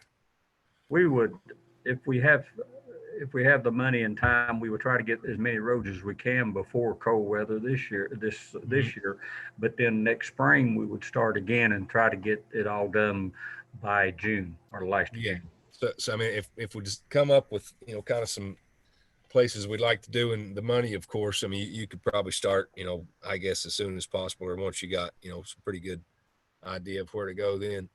Yes, once we talk to some of the commissioners and get started on the roads that they're concerned about, then we would check them out and get started pretty quick. We've got the equipment and the manpower, and of course to do the work. We have done a little bit of paving here just recently, and as you all know, our asphalt budget was $700,000 a year, and I think we year before last time we had a little more in there, but this year it was reduced because of the budget or the revenue coming in. It was reduced to 400,000, and we've done use some of that, and we're hoping if we get some more, we can add this to that money and try to get quite a bit done. Yeah, and I know it was brought up. You know, I think the last time we did discuss this was, and we were in the courtroom. I think Isaiah had the question is, as far as I know, you mentioned as far as going by district and kind of commissioners picking out those roads. Have you guys or your department or the highway committee, have you guys kind of made some priority yourselves on roads that need to be paved, or just kind of leaving that up to us to We have decide? a few roads that need to be paved that we've got on our mind. I've got a list and of certain roads. I don't have them right with me right now, but the yes, we pretty well know which roads need the worst work's done to it. Incidentally, the Willow Springs Road, we've chosen that to pave for state aid, which that's a different set of money. That's TDOT money, but we're going to try to pave most of that road, a little bit over half of it, the worst part of it, with state aid out of this fiscal year. Okay. And as far as highway committee, do you get much input on, you know, from them on this money to be used or anything from them? Yes, we do. We did. We discuss all the time. The people call the commissioners, especially the ones on the highway committee, and they talk about which roads, and we talk about them and check them out. And a lot of times, because of lack of funds, we do a lot of pothole patching in them and that type of work. But yes, they do put a lot of input on which roads to pave and everything. When we check them out to see what we can do. Yeah, and you do have some funds available. You said 400K, I guess, in Yeah, asphalt. We started with 400K. We might be down to about 340 or something right now because we have we paved a couple of roads in Rome Mountain. We paved one up here off of Rivertown Road, which is Stevens Circle, and we paved a section of Toll Branch and Governor Aftella Road over here behind Mills College. That was in real bad shape. Right. Yeah. Brad, how much money would we have left? There is approximately 1,068,000. Chairman Garland, I'd like to make a motion that we set aside $500,000 for the highway department for paving. I'll second it. All right. Got a motion by Mr. Hill, Travis Hill, second by Mark Tester. And this is taking the money from what is this exactly called again, Brad? The fund we're taking this from? The governor's local government support grant. Okay. All right. There it is in front of me. Local support grant. Travis, Yes. Yes. Travis, would you accept a friendly amendment to that to just go ahead and do the 587, 499? Yes. Mark? Yes, that's fine, Patty. I'm fine with that. Okay. All right. Quick question. Is that taken into consideration in the rise of asphalt that you just mentioned, Roger, that 16.75 miles? Yes, it is. It is figuring for that $72.75 for the e-mix. All right, thank you. Okay, and then just basically, depending on how this goes, leave it up to us on kind of priority roads or what we see or what we're hearing from citizens. Yes. Come up. That's what we want to do. We want to try to pave the roads that is in bad shape, of course, and that the citizens is talking about, and from each district, try to pave some in each district. That way we can get all over the county. I like that. I like that ideal. Okay. Ross? Yes, sir, Brad. I need to step away for a minute. I may have a family emergency. So, okay. Yeah. Sure, no problem. All right. Now give me that total again. 587. 587, 499. 499. Okay. And that's basically half right there. All right. Is further discussion on this item?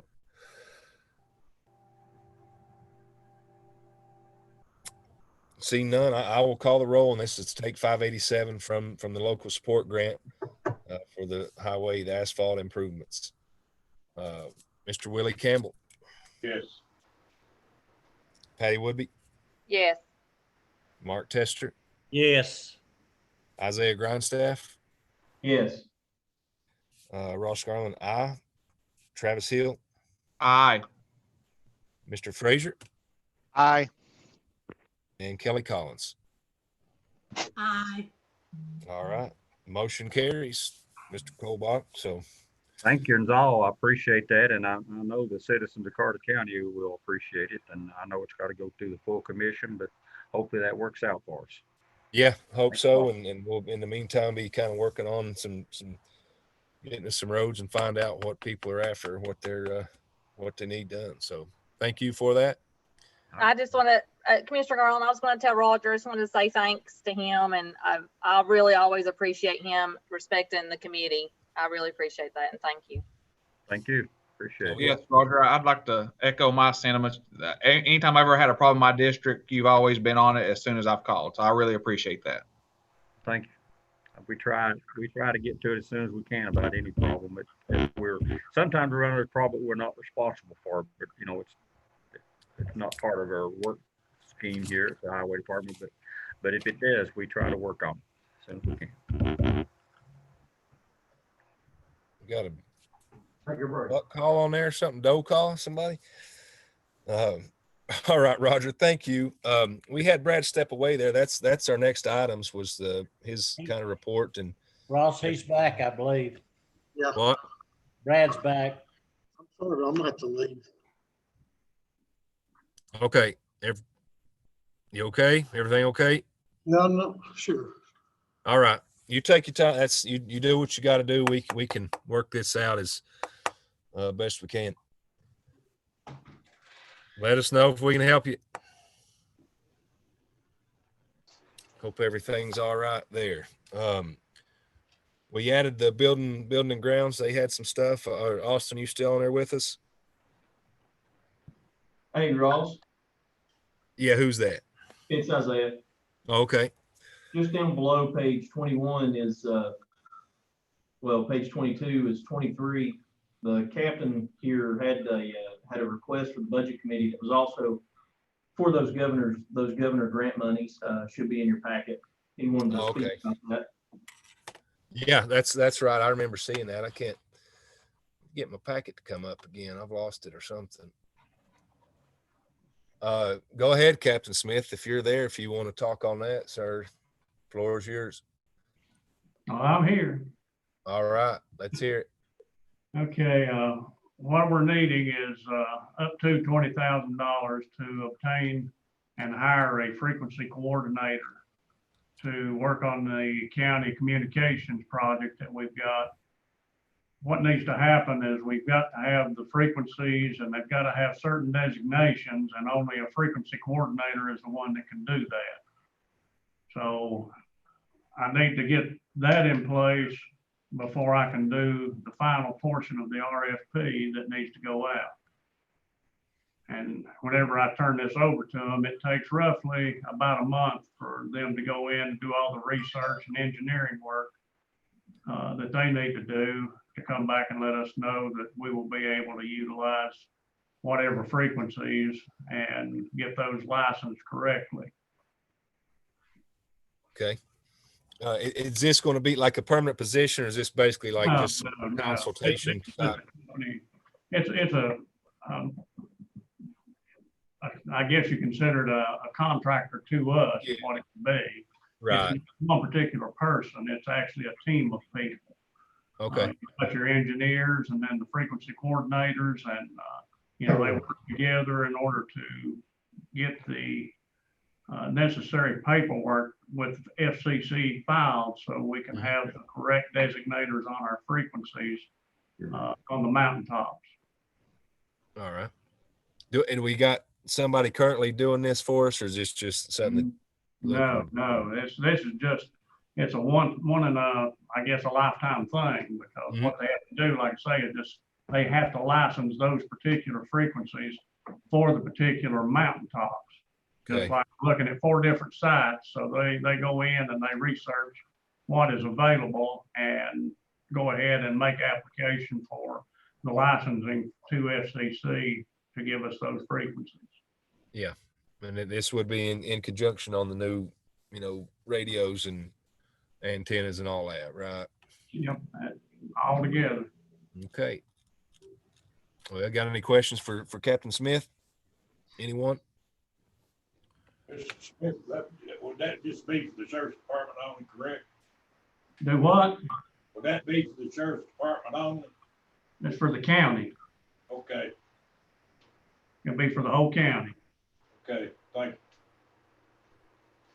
Captain Smith, where, if the money's approved, does it go into the sheriff's department budget? Well, that would, I guess, be up to Brad where it would actually need to be. I'm the one that's doing the dealing with it, so whatever your all's will would be, it doesn't really matter to me as long as we have access to it and can, pay the people that we're hiring. And is this a one-time payment? Until, or is this how long? Yes, it's a one-time deal. Okay. Thank you. And is this something, if we do, the new antennas and all that, is this something that we'll need to have, someone in this position, or we'd be seeking this same type of contract or something like that on an annual basis, or how that work for us? This is a one-time deal. Like I said, what they do is license these with the federal government. They license the frequencies, with the federal government, and they say, yes, you can use this particular frequency on top of Holston Mountain. You can use it on this frequency on White Rock, this frequency on Buffalo, and so forth. I mean, it's not a position. It is a contractor we're hiring in order to obtain the frequencies, because we can't. This has to be done by a frequency coordinator. They have to be a certified frequency coordinator. Yeah, I see. So basically about a $20,000 permit to get these, acquire these frequencies or something. And it's a payment to get them to look for the frequencies. Oh, okay. All right. I'll open it up if anybody like to move forward on that, or any other questions for Captain Smith.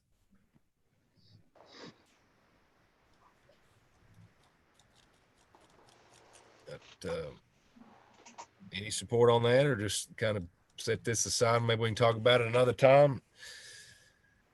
I'll make a motion that we go ahead and do this and take the money out of the, I don't know what this is called, grant. Local government support grant. Yep. Oh, yeah, grant. I'll second it. All right. Commissioner Collins, Yes. would you take a friendly amendment that this money be put into a restricted account? Yes. Sure. Is that Aaron on the second on that? Is that? Aaron? Yes, sir. Sorry, I apologize. No, that's okay. That's okay. As far as restrictions, Patty, you just, the sheriff's line, I mean, we're looking at just a specific place to put this. Is that what you're looking for? I guess that would be a Brad question, but I think it needs to be just in a restricted account for what Captain Smith is requesting it be paid for. Right. Not go into something else, or, Right. be not used for that purpose. I understand that. And I respect that. Definitely. We can make sure that that's worked out. And, of course, we'll get Brad on board for this, and of course, come to full commission certainly before any decisions made, and we can get his input before we bring it up at full commission. But yeah, to take, what is that number? 20,000, Captain Smith, up to 20,000, or? Yes, sir. Okay. Up to 20,000. These funds coming from the governor's local government support grant, and to be a restricted line for this, the coordinator, frequency coordinator only. Up to $20,000. Motion by Ms. Collins, second by Aaron Frazier, and I'll call the roll. Willie Campbell. Yes. Patty Woodby. Yes. Mark Tester. Yes. Isaiah Grindstaff. Yes. Ross Garland. Aye. Travis Hill. Aye. Aaron Frazier. Aye. Kelly Collins.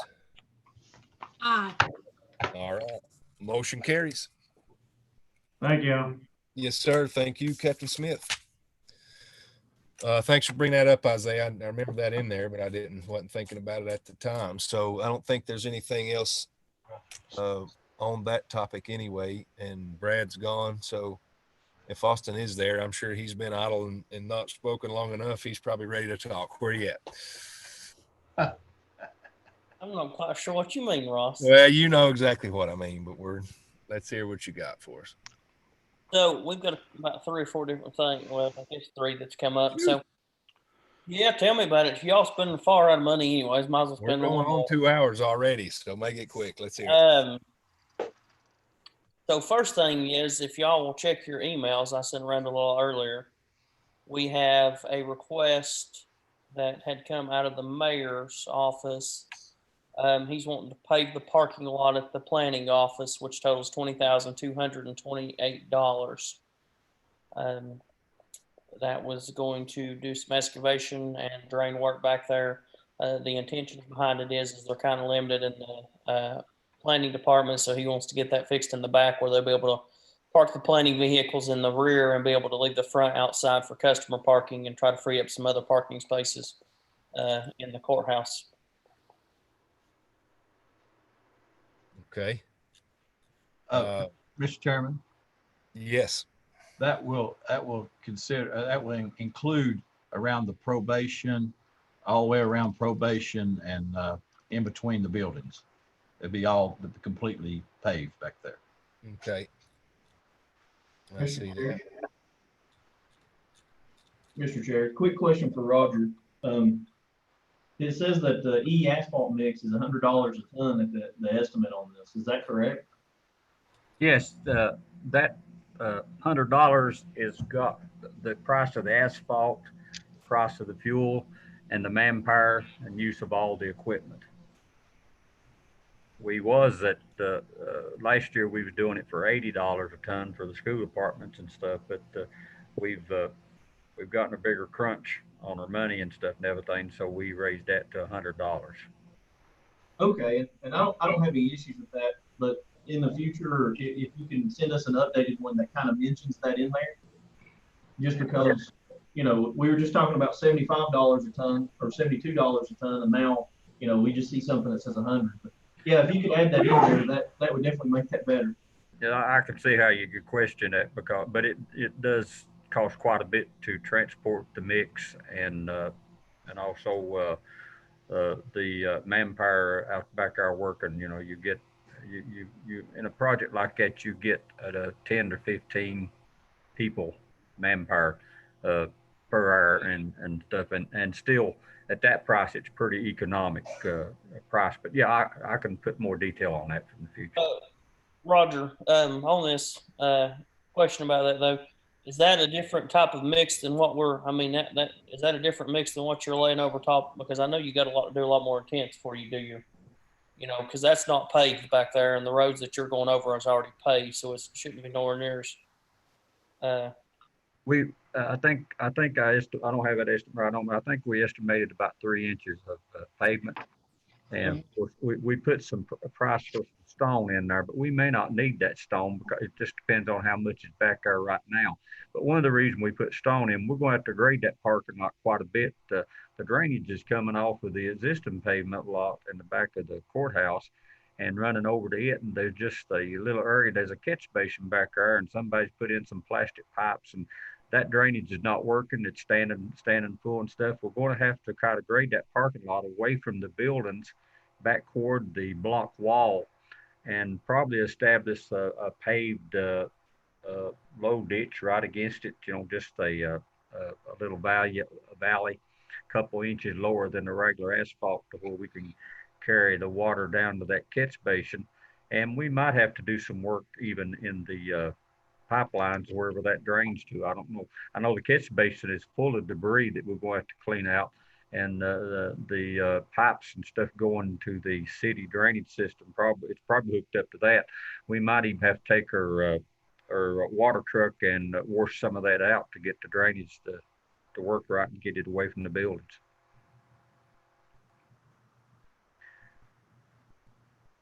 And this came through building grounds, Austin. I'm sorry, go ahead, Ross. This did come through building grounds, right? Yeah, this did come through. Okay. And we could, I mean, use your asphalt money we just talked about, Roger. Yes. Okay. All right. Reimbursement. Okay.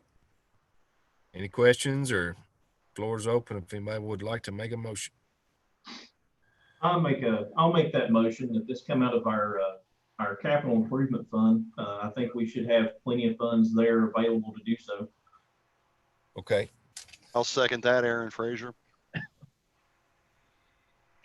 All right, Mr. Grindstaff, and second by Frazier. Further discussion? I see none. I will call the roll and start with Willie Campbell. Aye. Patty Woodby. Miss Woodby. She with us? Yes, sorry. All right. You muted.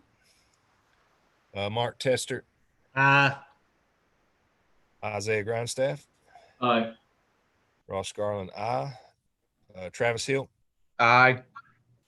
Aaron Frazier. Aye. Kelly Collins.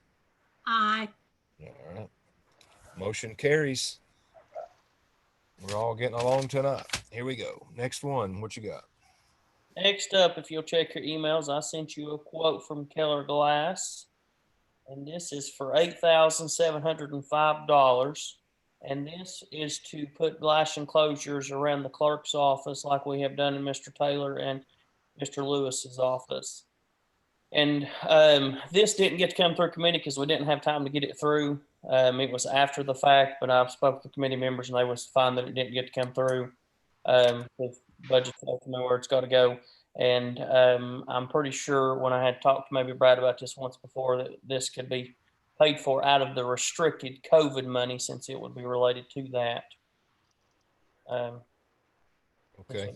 And those monies. All right. And of course, I know we just talked about this dealing with planning and everything, Austin. We're trying to get the information right before instead of late on our desk at a meeting or a email at 6 o'clock. So in the future, best practice if we can have this stuff earlier. I know sometimes that's not always possible, but we'll just try to work on that if we can. Any questions on that or? And that Ross, is, I guess I'll make a motion. We take it from the CARES Act money if it's available. okay. I'll That's second. was that Mr. Tester? Yes. Okay. Tester, and that is Miss Scooge's office we're talking, right? Correct. Okay. Further discussion? All right. I'll call the roll. Willie Campbell. All right. Patty Woodby. Yes. Mark Tester. Aye. Isaiah Grindstaff. Aye. Ross Garland. Aye. Travis Hill. Aye. Aaron Frazier. Aye. And Kelly Collins. Aye. All ayes. Motion carries. All right. Next item. Third thing is, and it didn't come through the building and grounds either because I didn't get an email on it until Friday afternoon, I believe. So while we're doing the renovations of the courthouse security project, if we correct some of the issues that we're having, we're going to deplete our contingency fund and not have enough to finish it. And of course, we're in the middle of the project and they don't like very much longer left. So it's either we're going to fund it or we're not going to fund it. And what the rest of the money will be for is currently what they're doing is when you come into the main foyer right there, what would have been the main foyer, they're going to take all the tile down to the subfloor and get rid of where the glue is oozing out through it and replace the main, all the hallways to bring to one. The current plan as of at the moment is that the new flooring runs into the old foyer and butts up against the old flooring. So when you walk into the main foyer, you're going to have two separate different tiles. We have what we hope to believe enough in the contingency to possibly replace the one hallway, but we're not going to have enough to do all of it. So if we're going to do it, we're going to have to do it now, or we'll just do it like everything else and cobble it together and fix it in 5 years. So that's kind of where that's at. But I didn't get an email about that from Ms. Ornduff until Friday. I think the mayor had got it a little earlier, but I hadn't received anything on it.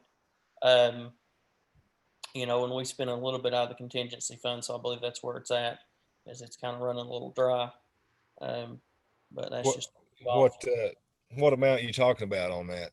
I would think that we would probably need an additional somewhere around $15,000 to $18,000. Just because I don't know that we'll spend it all, but if we get into a problem with some asbestos, which they're thinking that we're going to deal with because the glue, the tile, I believe, depending on what's underneath it, we don't know how old that is, but pretty well all your glue still for your CVT tile is still made with asbestos today. So we're going to have somebody come in and pull that out when we replace that. But I mean, it's up to you all whether we want to go ahead and fix it now.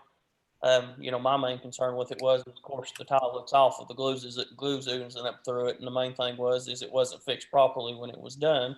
I'm sure it was because we didn't want to spend the money on it. But now we've got tile that's 4 or 5 years old that should have lasted us 20 years without any problem with just a little bit of buffing and waxing.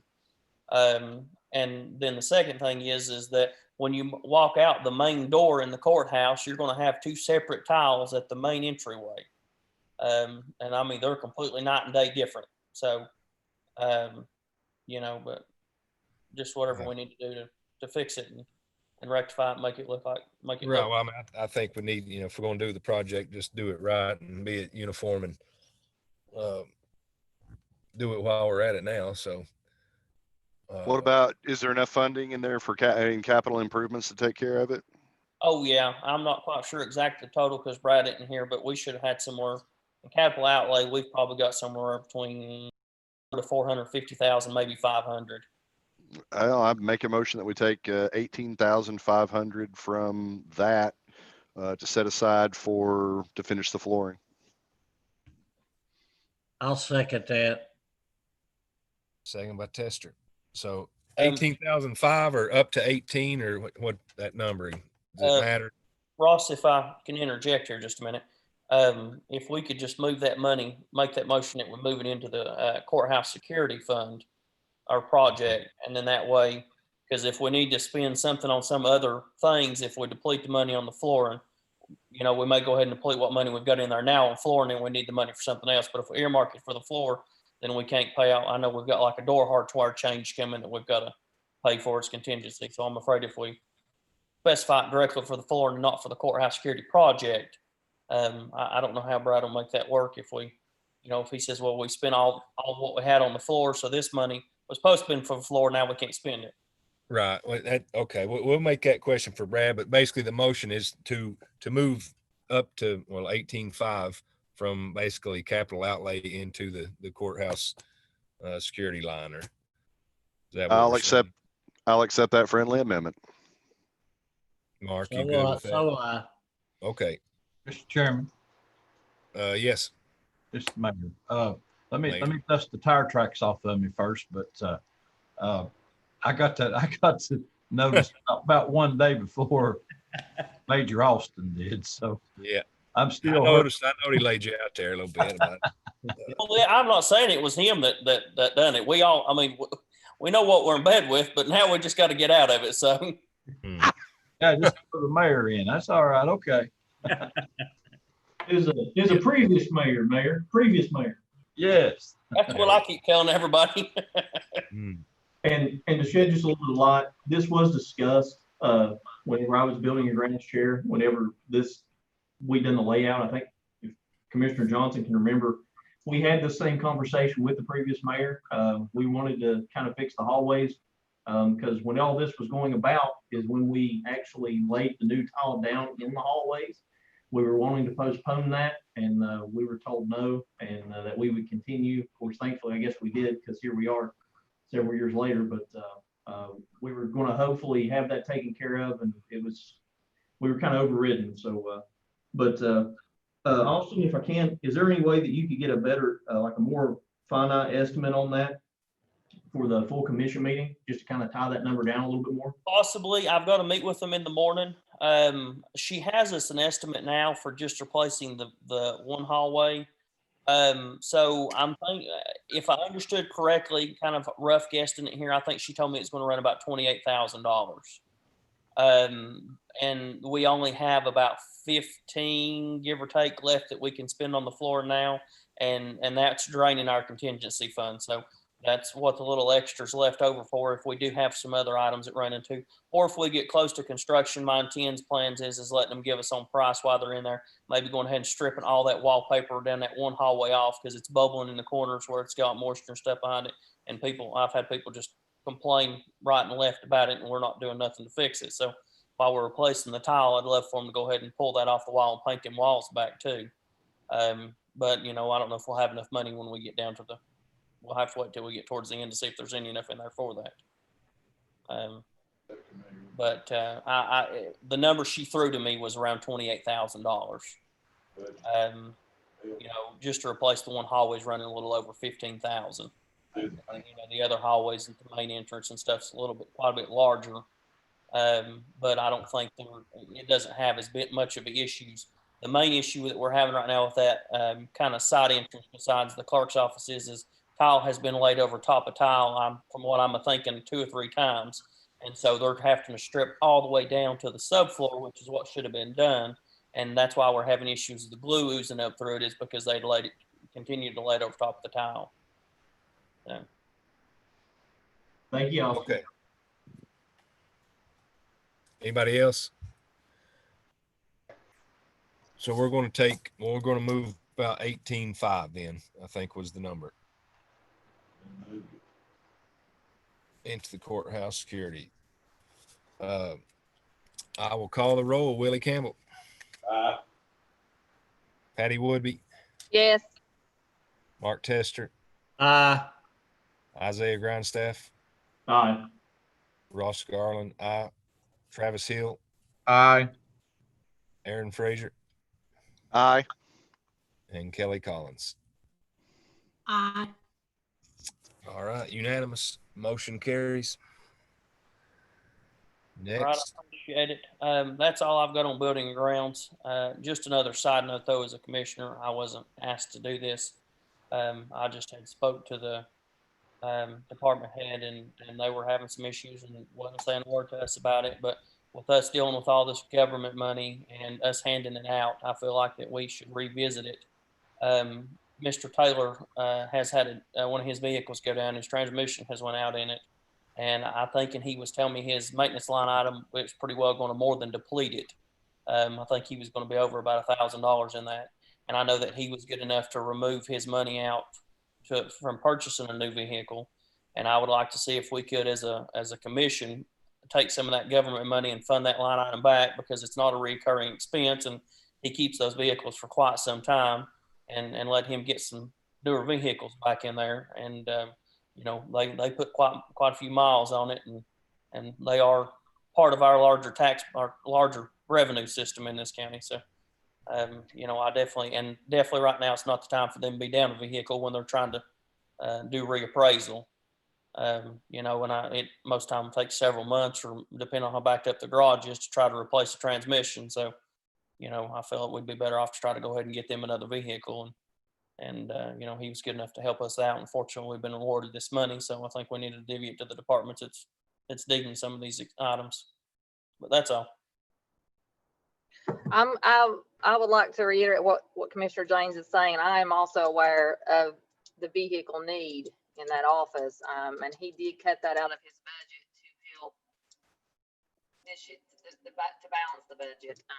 I'm not sure how much he cut. Austin, do you know exactly? I believe it was about $20,000, if I remember correctly. I think that you might be right. But my opinion, if we're going to do it, I would, you know, if y'all, it's whatever y'all want to fund. But I mean, you could fund up to 30 or 40, because the governor's money's just there that we can spend on certain things that we need to. And this isn't a reoccurring every yearly expense. And, you know, maybe he could purchase 2 new vehicles and it fixes us for another 5 more years or something. And so we're not having to readdress this again in another year and a half or so. Because I know this it's got a time limit that has to be spent on. So we could fix some of these things that might necessarily somewhat be a reoccurring expense, but stretch us out for 5 more years. It would be a really good idea, in my opinion. But, you know, and it might even allow him to purchase some new vehicles instead of used this time, and he get a lot longer life out of them. How much was the vehicle we bought for the coroner? Just the base model?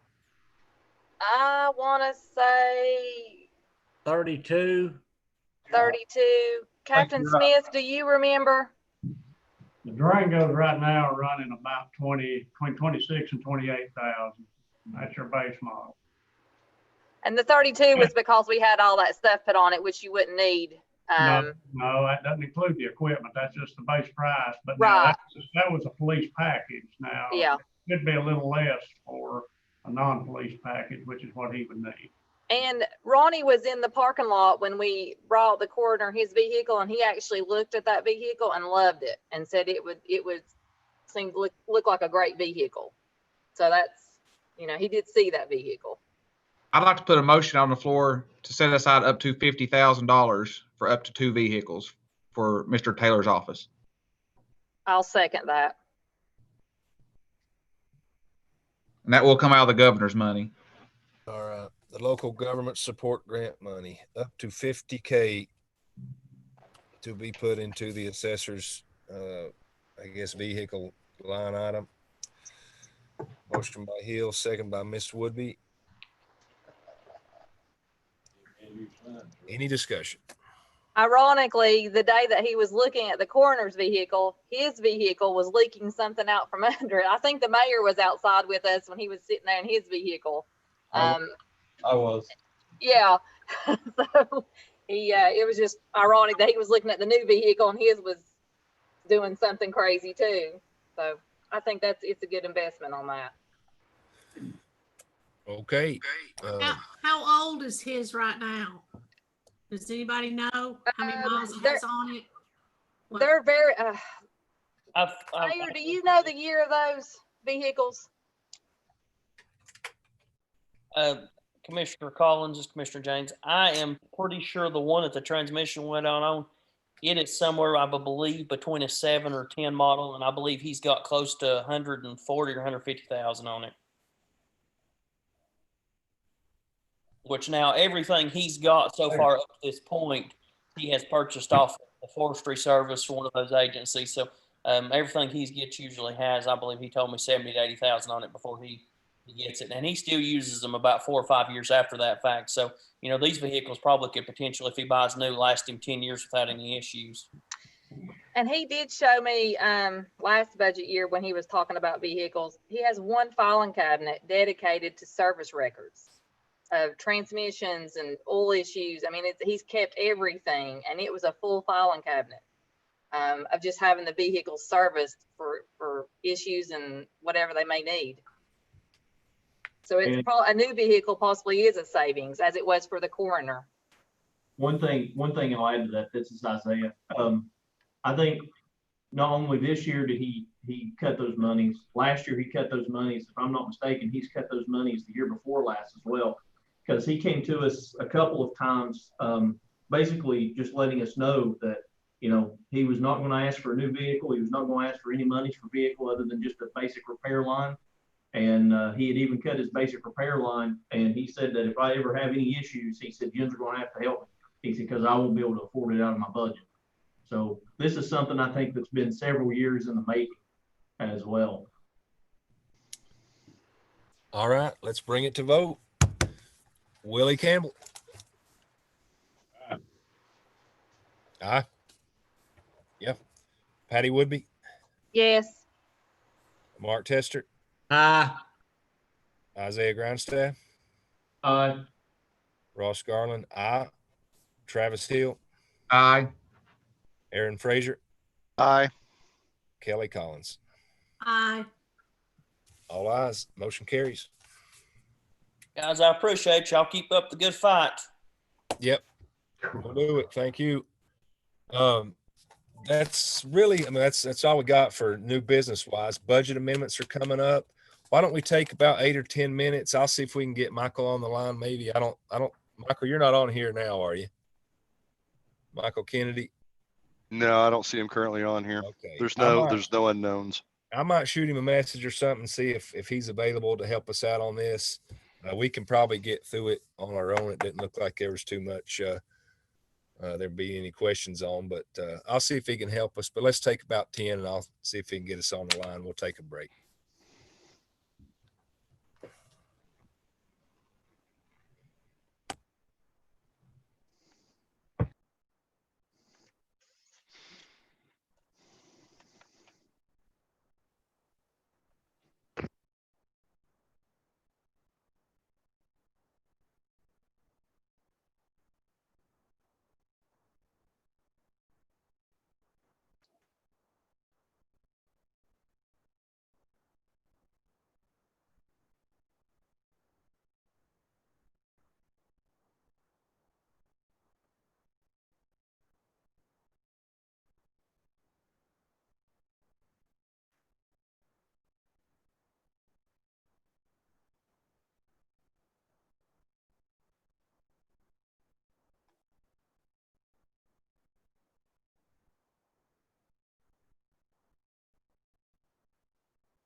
Okay. We got everybody back. Let's see. Everybody good? Isaiah, yeah. Patty. All right. I called Michael and went straight to voicemail. I tried to send a text message, no answer. So not getting anything from those guys. I can read off, these budget amendments, and I'm sure you guys have looked over them and everything. And if you're comfortable, I'll read them off and we can vote on them, or if you guys would like to, we can maybe postpone it, and let Brad handle it at full commission, even, because if questions come up, I don't know all the answers to these. If you have anything that sticks out, but Chairman. Yes. I've texted Michael. He's sitting in a Zoom class right now, I guess for college. He said that he could jump off and pull off a budget if we need to. Well, if he's got a few minutes, because it doesn't look like a whole lot of stuff. I just hate for a question to come up and we don't know really the answer to it. So if he's available, tell him to come on if he's willing. Yeah, I agree. I see a couple that I may have questions about. Yeah, and that's fine. I don't want to put any pressure on us or do anything like that, or just be voting kind of with concern or unknown. But I'm just worried something with Brad where he had to skip out. Something. That sounded like pretty serious emergency there. Yes. Mm-hmm. So why don't we try to do the ones that we don't have questions on and save the ones that we do have questions on for full commission? That way Michael doesn't have to bail out of a class and potentially get, take a hit on scores or something like that. Yeah, well, we can really postpone them because there's only we got 4 or 5, and they're small anyway. Mr. Chair. Yes. I would feel more comfortable, even though we have questions and things like that, if we could just go through them, do our review as we usually do, and then just make the motion at the end that we just defer these till county commission meeting. And then that way Brad or Michael can jump on and they can explain them during our meeting. We've done that in the past and it seems to have worked okay. If there's any major issues, we all still have to vote on them anyway, but at least we could go through and maybe figure out what is, what's up and not postpone anything. Yeah, well, that's fine. We can do that. It's a limited list. It's not real big. We can probably cover it pretty quick, and there wasn't a lot of unassigned coming from schools, but let me get those things to come back up and we'll just go through them. So Travis, just tell him we hate to pull him off there. Okay, I sent him a message, told him never mind. Yeah. Let me get this to pull up again. I'll go through them. And some of the questions may have already been answered if anybody talked to Brad or Michael or something like that already. So we can maybe work through it together. Let me get down through there.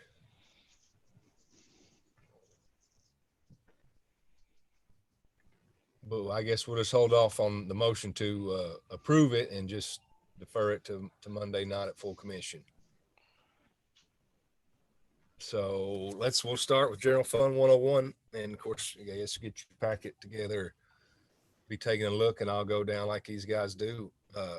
First item, to reallocate funds within Election Commission to cover renewal of Night Owl security system. Number 2 is to appropriate Securus reserve monies to fund an evidence inventory RFID system. And if you got questions or something, that you had before, certainly speak up. What is this internal error? Okay, to reallocate funds within jail budget to purchase inmate razors, $1,575. Come on, that shut down on me again. Dang it. Hold on. I can do them, Ross, if you're stuck. Well, I got external hard drive and it's kind of bouncing in and out. And it's not letting me go all the way through there. Hold on. Let me try it one more time, Aaron. I don't want to keep holding us up. Dang it. I guess go ahead. I'm having trouble with it, so proceed. All right. Number 4, it says to appropriate funds from City of Elizabethton for the fingerprint machine. Number 5 is to appropriate CARES Act monies for Sheriff's Department budget, which is $173,475. To appropriate CARES Act monies for potential COVID-related purchases for a total of $671,790. To appropriate carryover funds from last year EMA budget to purchase EOC chairs and other office equipment. To allocate within county commission budget to for training for a commissioner. Let's see, to appropriate safety grant monies to cover purchases of safety supplies and materials, and to appropriate unassigned fund balance to cover evergreen compensation study. Yeah. Is that for the salary studies, I think? Is that who we were looking for on that? Yeah, that was the company that we were looking to do that with, although I'm curious about the monies. Yeah. I thought we'd already set money aside in a special account for those, but I could be wrong. Hence why we need Brad. Yeah, I mean, that's a total of $905,861.77, and 26 of that from unassigned fund balance, all to cover that compensation study. Hey, Tom, are you still with us? Yeah, you're still with Isaiah. What's with the on the Sheriff's Department budget? Which one? The CARES Act for the Sheriff's Department, the 174,475, I think. That's, we actually talked to Brad about this, and we're going to allocate monies to pay for the overtime where we've had staff that has contracted COVID and have had to take off. We've had to bring in people and work them overtime in order to cover the shifts in the jail. And that's what Brad has placed in there to, I guess, pay that overtime. Gotcha. Okay. All right, ready for me to move on? I think Michael Kennedy's on here. Yeah, guys, I just joined in. Sorry, I'm trying to switch wheels right here. I just got out of class. Trying to get everything ready to join in where you guys are. So give me 1 second. It's okay, man. Thanks for hopping over. Well, we'll just fill you in real quick, Michael. We were kind of sitting in the middle of our meeting about an hour and a half into it or something, and Brad just come on and said he had a family emergency, basically, and stepped away for a few minutes, came back and was kind of, looked a little disturbed and uneasy, and said he had to go. So we took care of the rest of the business as far as we could, and it's brought us up to our budget amendments, and that's why we thought we'd holler at you and hate to, really pull you out of what you're doing, but if you can help us so we don't have to really postpone anything or you guys are perfectly fine. Let me try to get these budget amendments pulled up on my side, and I can go through them for you guys. And I'm not sure what's going on with Brad. I did message him, and I'm waiting for his response. And as soon as I get a response, I'll definitely fill you guys in. Mm-hmm. All right, let's see here. All right. Yeah, we just hit the 101 General Fund 101 and covered those, but there may be some questions that if anybody has any questions on General Fund, just go ahead and proceed to Michael once he gets those pulled up. And I do have them if you guys want me to go ahead and start reading them. Yeah, we actually just read over them. There was a couple of questions that came up, but we didn't make a motion or anything. Okay. Yeah, and what's the CARES Act funds on line 6 for? So the CARES Act fund on line 6, Brad just wanted to go ahead and budget the rest of the CARES money. We have a very restricted time frame to get this spent. And therefore, obviously, as you guys know, we have to take everything that is spent through budget and through commission. So we wanted to go ahead and get it in a line item. So therefore, we weren't pushing for time at the end. Gotcha. What are those 3 funds under? It's like other contracted services. Are they in anybody's particular budget, or are they just in like? No, that's the reason why you will notice it's 58802. That's an account line set up just for CARES money. And then you'll notice the 888 behind each of those. That is separating it away from everybody as well. So that way we can account for it separately. Awesome move. Okay. Michael, just to let you know, we did vote earlier to fund the for Mary's office out of the CARES Act money. Okay, what did we vote to fund for Mary's office? It was some glass and things like that. It was, I forget.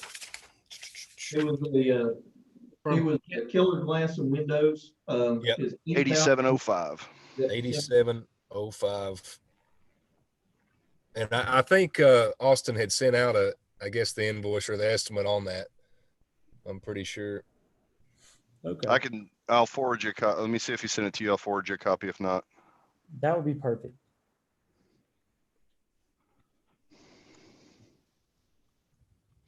Whoa.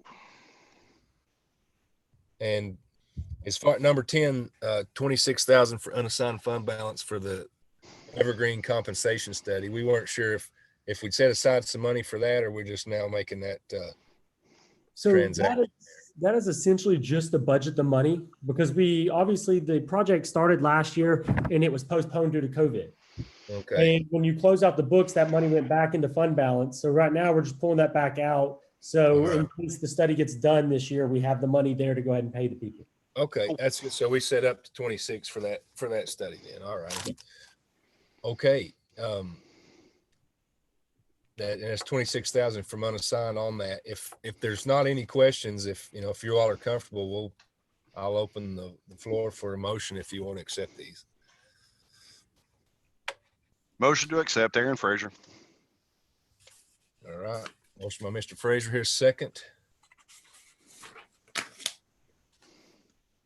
Second, Commissioner Woodby. Second by Patty Woodby. Any discussion further?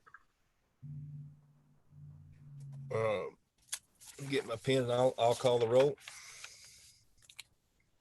Let me go GF 101. What is that? Amendment 3, I believe. And that was Mr. Fraser. Yes. And second by Miss Woodby.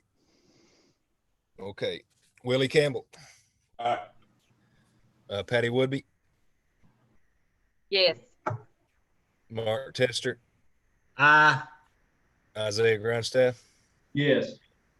Ross Garland. Aye. Travis Hill. Aye. Aaron Fraser. Aye. And Kelly Collins. Aye. Okay, motion carries there. Get us down to General Purpose School Fund 141. Amendment 2. Mike, I'll let you handle that if you're okay. That's perfect. Let's do this. Okay. So as Ross said, this is General Purpose School Fund 141, budget amendment number 2.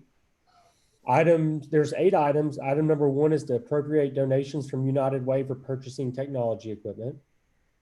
Item number 2 is to appropriate unassigned fund balance to cover 911 fees that were not paid last year and to cover the ones for this year. Item number 3 is to appropriate donations for CTE coding class. Item number 4 is to appropriate donations for computers for students. Item number 5 is to reallocate within vocational education program budget. Item number 6 is to reallocate between categories to cover the cost of a floor machine. Item number 7 is to reallocate within regular instruction program to purchase laptop computers. And item number 8 is to appropriate unassigned fund balance to cover the cost of purchasing textbooks. And that's going to be a total budget amendment of $302,514.98, with $238,264.98 coming from unassigned fund balance. That's different than what we have. Looks like or is my copy just that? So bad? I sent out a second copy earlier this morning, a revised email. That's right. Sorry, man.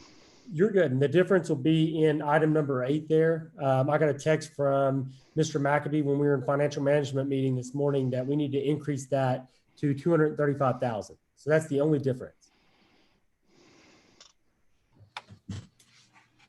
All right, here motion to approve. I'll make that motion. Isaiah Grindstaff. I'll second. Second by Tester. Michael, this is Patty.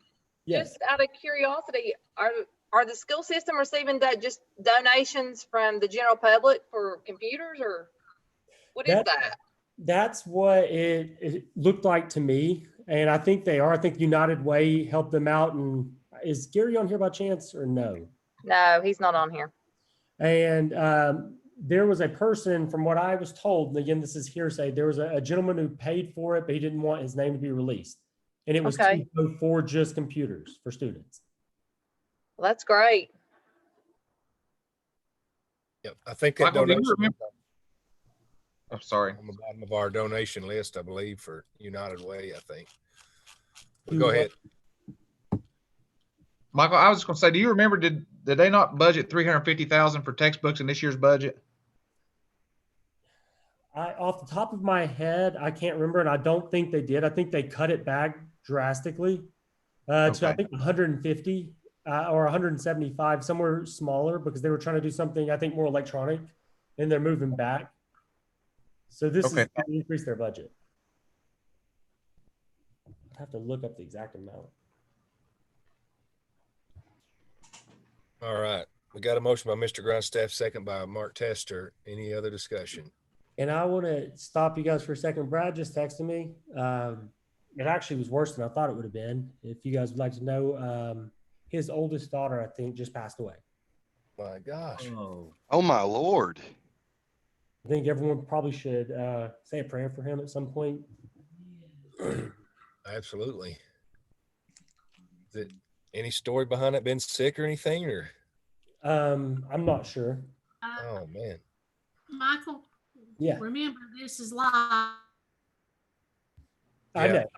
and he may not want everything. Yeah, that's right. No, and that's the reason why I'm leaving it just that, just so you guys aren't left on not knowing what's happening. So I think that's what's happening right now. Oh man.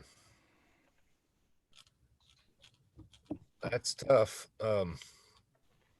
Let's try to get through this best we can then. We've got motion on the floor for General Purpose School Fund 141, Amendment 2. A motion by Grindstaff, second by Tester. I'll call the roll. Willie Campbell. Patty Woodby. Yes. Mark Tester. Isaiah Grindstaff. Isaiah. Sorry, it was during a call. Isaiah, did you vote? Unmute. Got it. Unmute. I did. I voted 3 times. Well, I hadn't heard the first one. So, okay. Was that a yes? Considering you made the motion? Yeah, I could get. Okay. Ross Garland, aye. Travis Hill. Aye. Aaron Frazier. Aye. And Kelly Collins. Aye. All right. Motion carries. Thank you. All right. If you guys want to move to 142, that is School Federal Projects Fund 142. I apologize. Budget amendment number 2. There are 2 items. Item number 1 is to recognize initial budget for Title IX McKinney-Vento grant. And item 2 is to recognize budget for LEA reopening and programmatic supports grant. And that is a total budget amendment of $123,000. Motion to approve.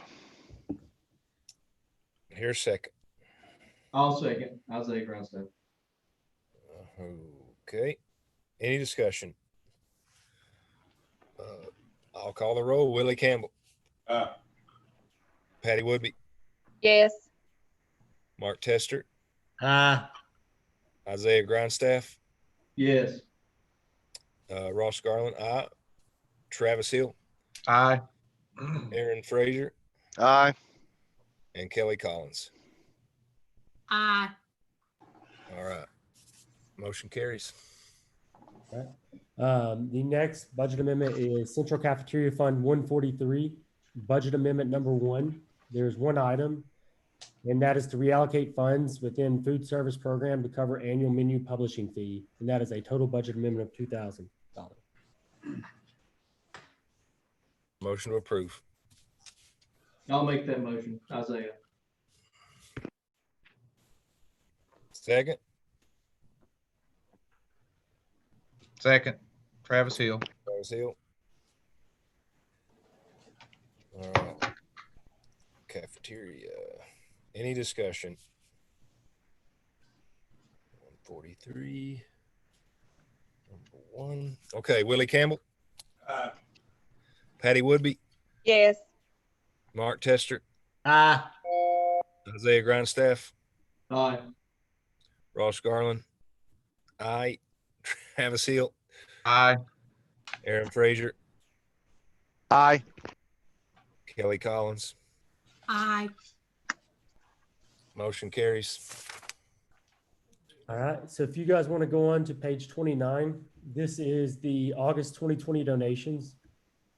And we have total donations of $3,095, with the animal shelter donations being $595. And then obviously you guys saw the budget amendment for the $2,500 from United Way to the schools.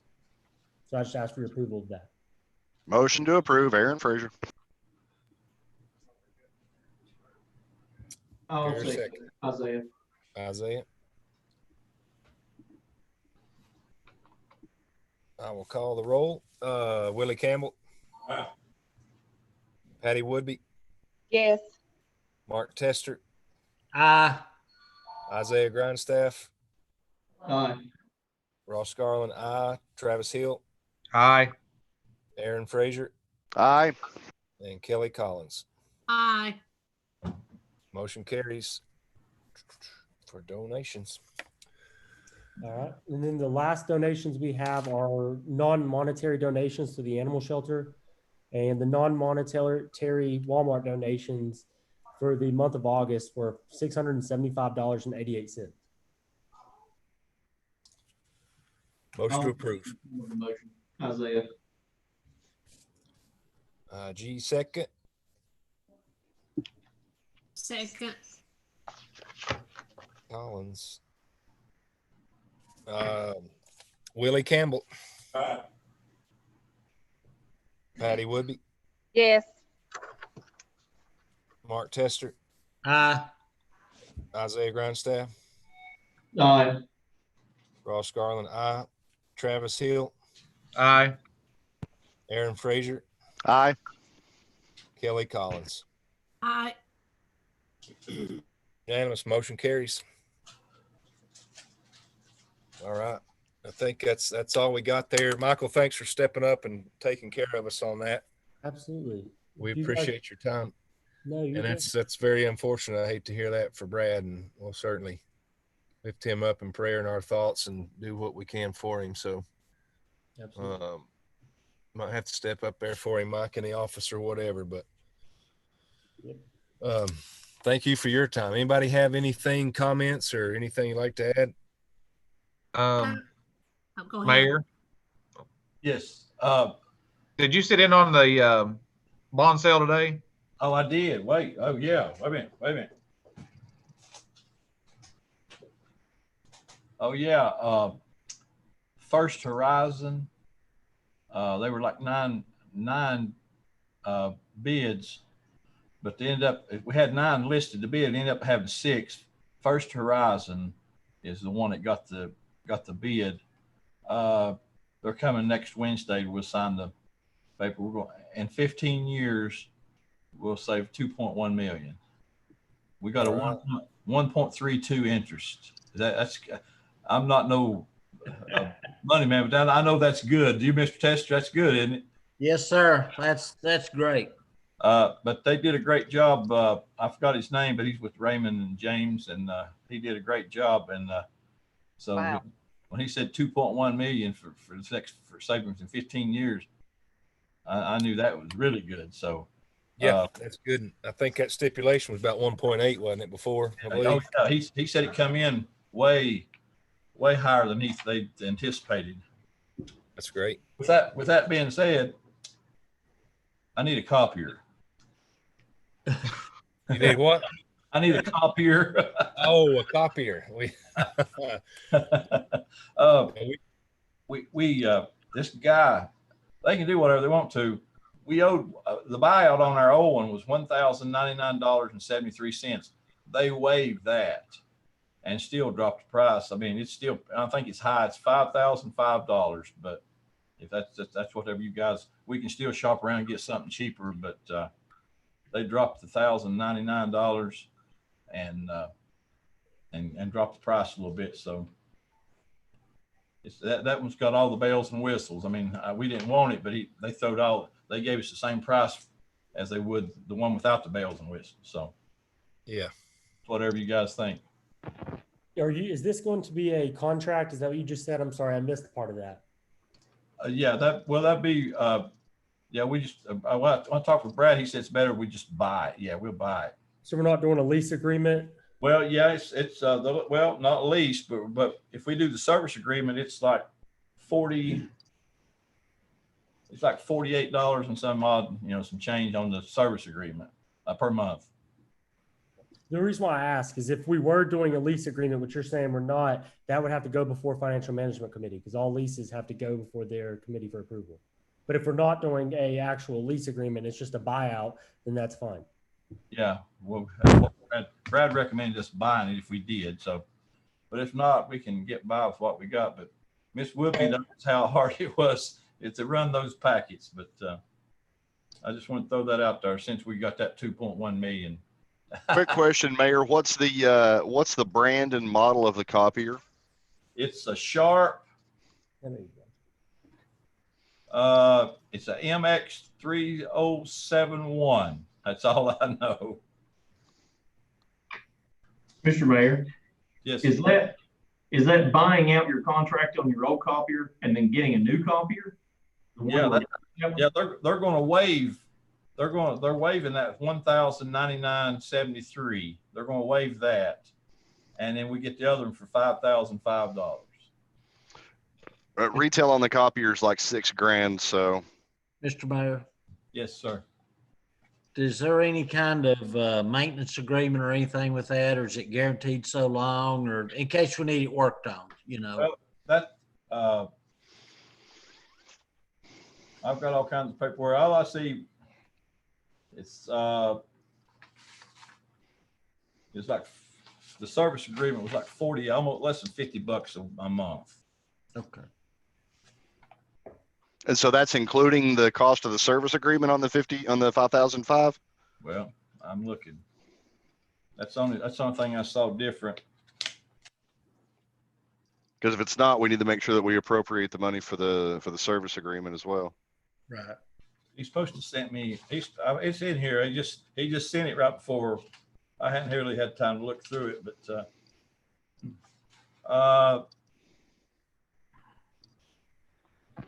I think if you can get all that stuff together, we might be able to work that out at full commission. I think, Mayor, if you want to do that. I know you need one. You asked for it last month, and yeah, it says total base $48.30 monthly, but then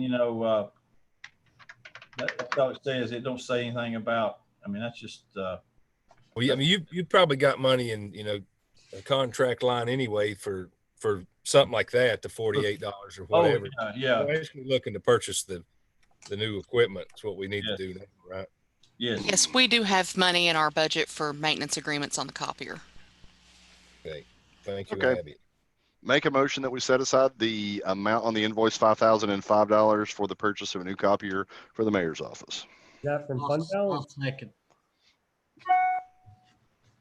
What would be your recommendation, Mr. Kennedy? And I assume, Mayor, you don't have that in your budget. That's the reason why you're asking here, right? No, I'm asking for it. Okay. Can we use COVID? I don't think we could use COVID because under the policies of COVID, you have to show that this is something that was affected by COVID. So I think this has been an issue well before COVID. Okay. So, I mean, this could be used for the local government support grant. I mean, could we not use it for that coming out of that? Yeah, we could use it for that or unassigned fund balance, either one. I think I'd rather use the governor's money. Okay.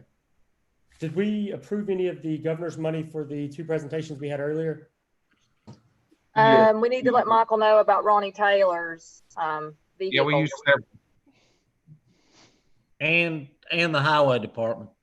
So Ronnie Taylor got a vehicle? We approved $50,000 for the purchase of possibly 2 vehicles.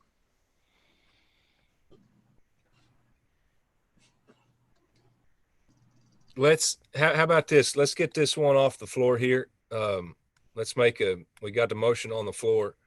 I'll second it. Motion by Frazier, second by Mark Tester. I think we want to use the government support grant for the funds. And if any discussion further, Ross, can you give me that total again, please? I think they 5,005, I believe, is what I'm. 5,005. Thank you, sir. Uh-huh. Any other questions on the copier for the mayor's office? All right, seeing none, I'll call the roll. Willie Campbell. Aye. Patty Woodby. Yes. Mark Tester. Aye. Isaiah Grindstaff. Aye. Ross Garland. Aye. Travis Hill. Aye. Aaron Frazier. Aye. And Kelly Collins. Aye. All right, all ayes, motion carries. Thank you. Thank you, Mayor. Anything else that you have? I'm good. Thank you, sir. Okay. Michael, do we need to get you? I've got kind of a list of what we covered there earlier, and money's coming out. Do you need this right now, or you mean to let you know in the morning or something? You don't have to tell me right now. If you could just send me an email in the morning or give me a shout in the morning, we can figure this out. Yeah, I'll do that. But we spent some money for paving, clerk's office, paving the planning department, and then also Captain Smith had one for FCC. Frequency like coordinator fellow, 20,000.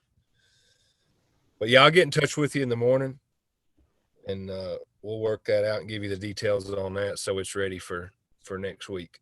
That works, guys. Yep. But thanks for joining us, and hate that it's under the circumstance it was, and hopefully that everything, I don't know. Hopefully that's okay. We'll lift him up in prayers and be thinking about him, certainly. He's had a tough time with loss recently anyway. So anything else? Yes, Ross. Yes, ma'am. Kelly, you had something to say before. I'm sorry. I am stepping down off the budget committee, and I just want to let you all know I have enjoyed most of the time working on it. Miss McCamey asked if she would like to be on budget, and I told her to have at it, and good luck to her. Yeah. And I just wanted to say it's been, I've learned a whole lot about budgets, and so it's been a good experience. And I wish this committee good luck next year too.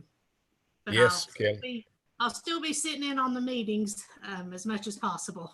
Right. Well, we thank you for that, and you've done a great job. You've been on here for quite a while now, haven't you? Really, and done a fine job for us. And I was going to say that because I don't know. I mean, what people plan to do, or if end up on this committee next month or not. But it's been a pleasure working with everybody, and certainly this year's been kind of demanding and certainly a challenge.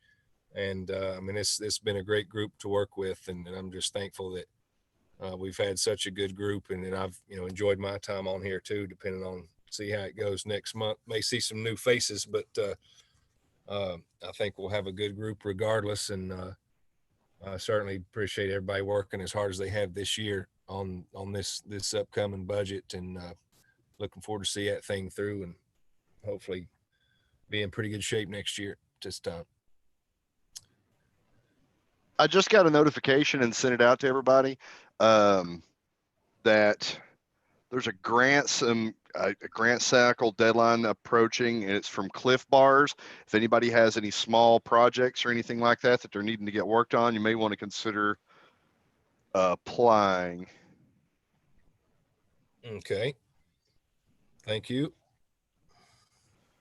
And I get, if you haven't notified the clerk's office on your positions or, what you wish to serve coming up, I'd make sure I'd have that in by tomorrow at the latest. And anything else?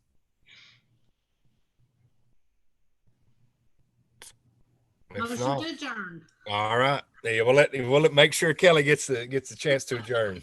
I Do hear a that sec- last one, Kelly. Do that Yeah. last one. That's right. Do I hear a second? Second. All right, second by Miss Woodby. All in favor? Aye. Hang around for nominating as usual. Don't anybody, don't committee members leave. There's still another one. All right. Guys, I'm gonna go ahead and back out, okay? Thank Okay, you, Michael. Michael. Thanks, Michael. You guys have a good night. Mm-hmm. It looks like the mayor has got his muted, so Willie doesn't have. Mayor, can you unmute? Willie needs. Okay, There thank you go. you. Willie, did you get your packet? I put it in your box. Good job. All right. I'll go ahead and call nominating to order, just some short business. I'll go ahead and read the disclaimer. Conducted electronically with live public access for the protection of the health, safety, and welfare of the public due to the ongoing COVID-19 pandemic. Can I get a motion to adopt the agenda? I'll make a motion, Madam Chair. Second, Aaron Fraser. Isaiah, second by Aaron. All in favor by raising hands? Aye. Motion, agenda adopted. A motion to approve the minutes from the August 10th meeting. So moved. Motion to approve. Motion by Commissioner Garland, second by Ms. Collins. Collins and Kinsey. Any corrections, deletions, or additions? Public comments? Anybody from the public?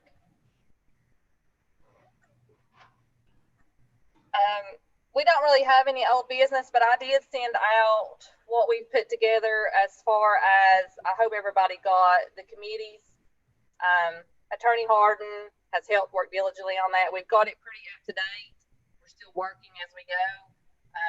There's still some questions about some of the planning terms. We're trying to still get those, but as far as we know, it is as up to date as we've seen. Did everybody get a chance to look over that? Yes, and it looked really good, Patty. Yes. And Mark, I did correct on yours, the spot. Thank you, Patty. Okay. And moving on to, Patty, Brad Johnson. yeah, On that list, and I replied back to our county attorney, on the Board of Zoning Appeal, you have listed LC Tester. He came off of it about a year ago, but that came during a transition period where there was no new reappointment by the mayor. so there's no, that spot's not filled then. That's correct. Okay. I'll make note of that and remove that. If I'm not mistaken, I believe the mayor is the one that appoints that to bring before the full commission. Okay. Thank you. I will update the list. Moving on to new business. Commissioner Collins has decided to come off of the Main Street Committee. We did accept new applications for that position. We had 3. So everybody got a chance to read through the applications. And I'll open the floor for nomination. I'd like to nominate Ginger Holden for the position. Fraser. Ginger Holden's been nominated. Aaron Fraser's been nominated. I'll nominate Mr. Hill. And Mike Hill has been nominated. Make a motion to cease. Motion to cease nominations. We have a second. I'll say second. Second by Commissioner Tester. All in favor, just by raising hands. Okay, I'll just call the roll and you just place your vote. Is that okay with everyone? All right. Willie Campbell.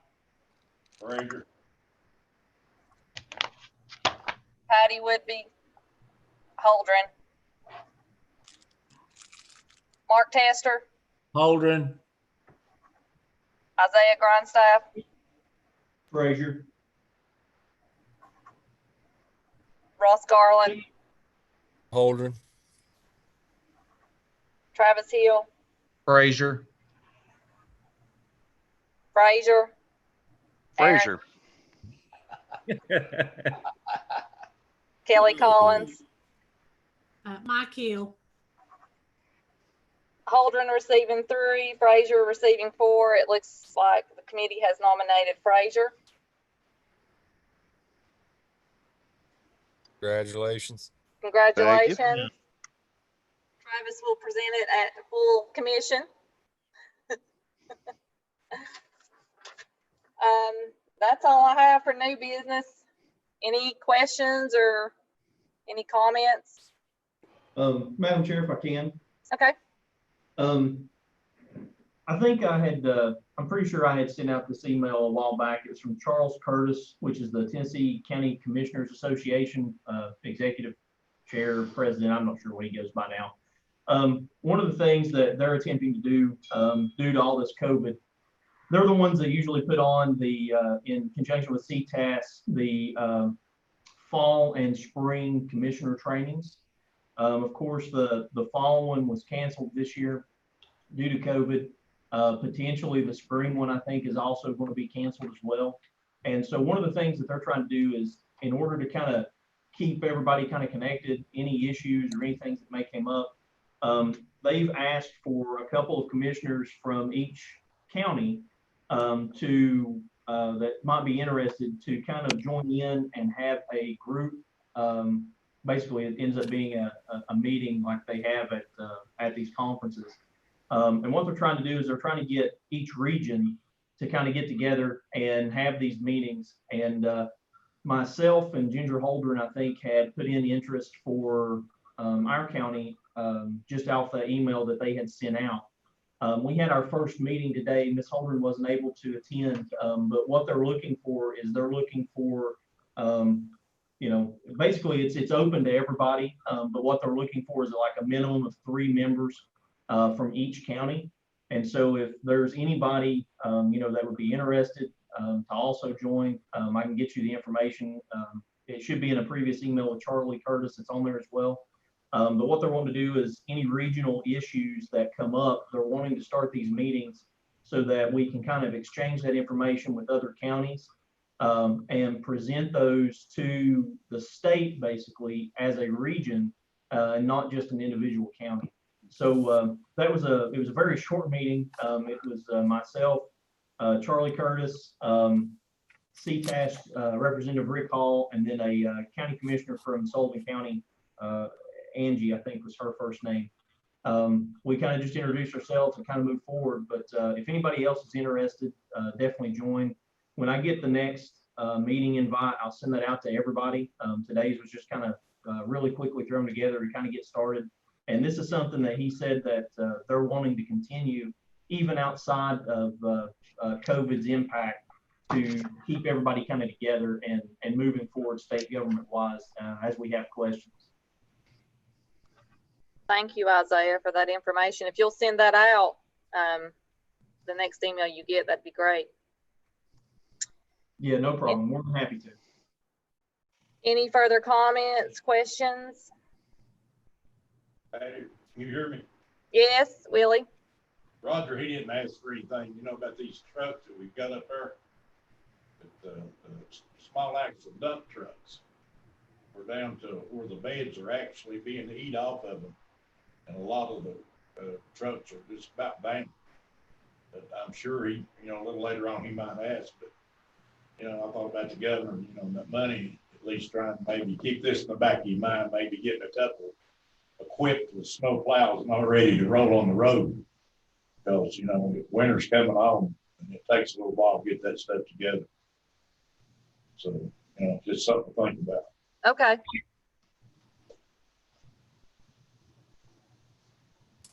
Anybody else? Comments, questions? No, I just thank you guys for your support. I'll do my best on the committee. Aaron, you'll do great. Well, I guess motion to adjourn. Second. Second. Aaron. All in favor? Aye. See everybody next Monday. See ya. Buckle up, drive safe. Brad, enjoy that ice cream. It's 9 Oh, o'clock. I've done sucked it down. It is. Had my 2 bowls earlier. My kid stole one of them.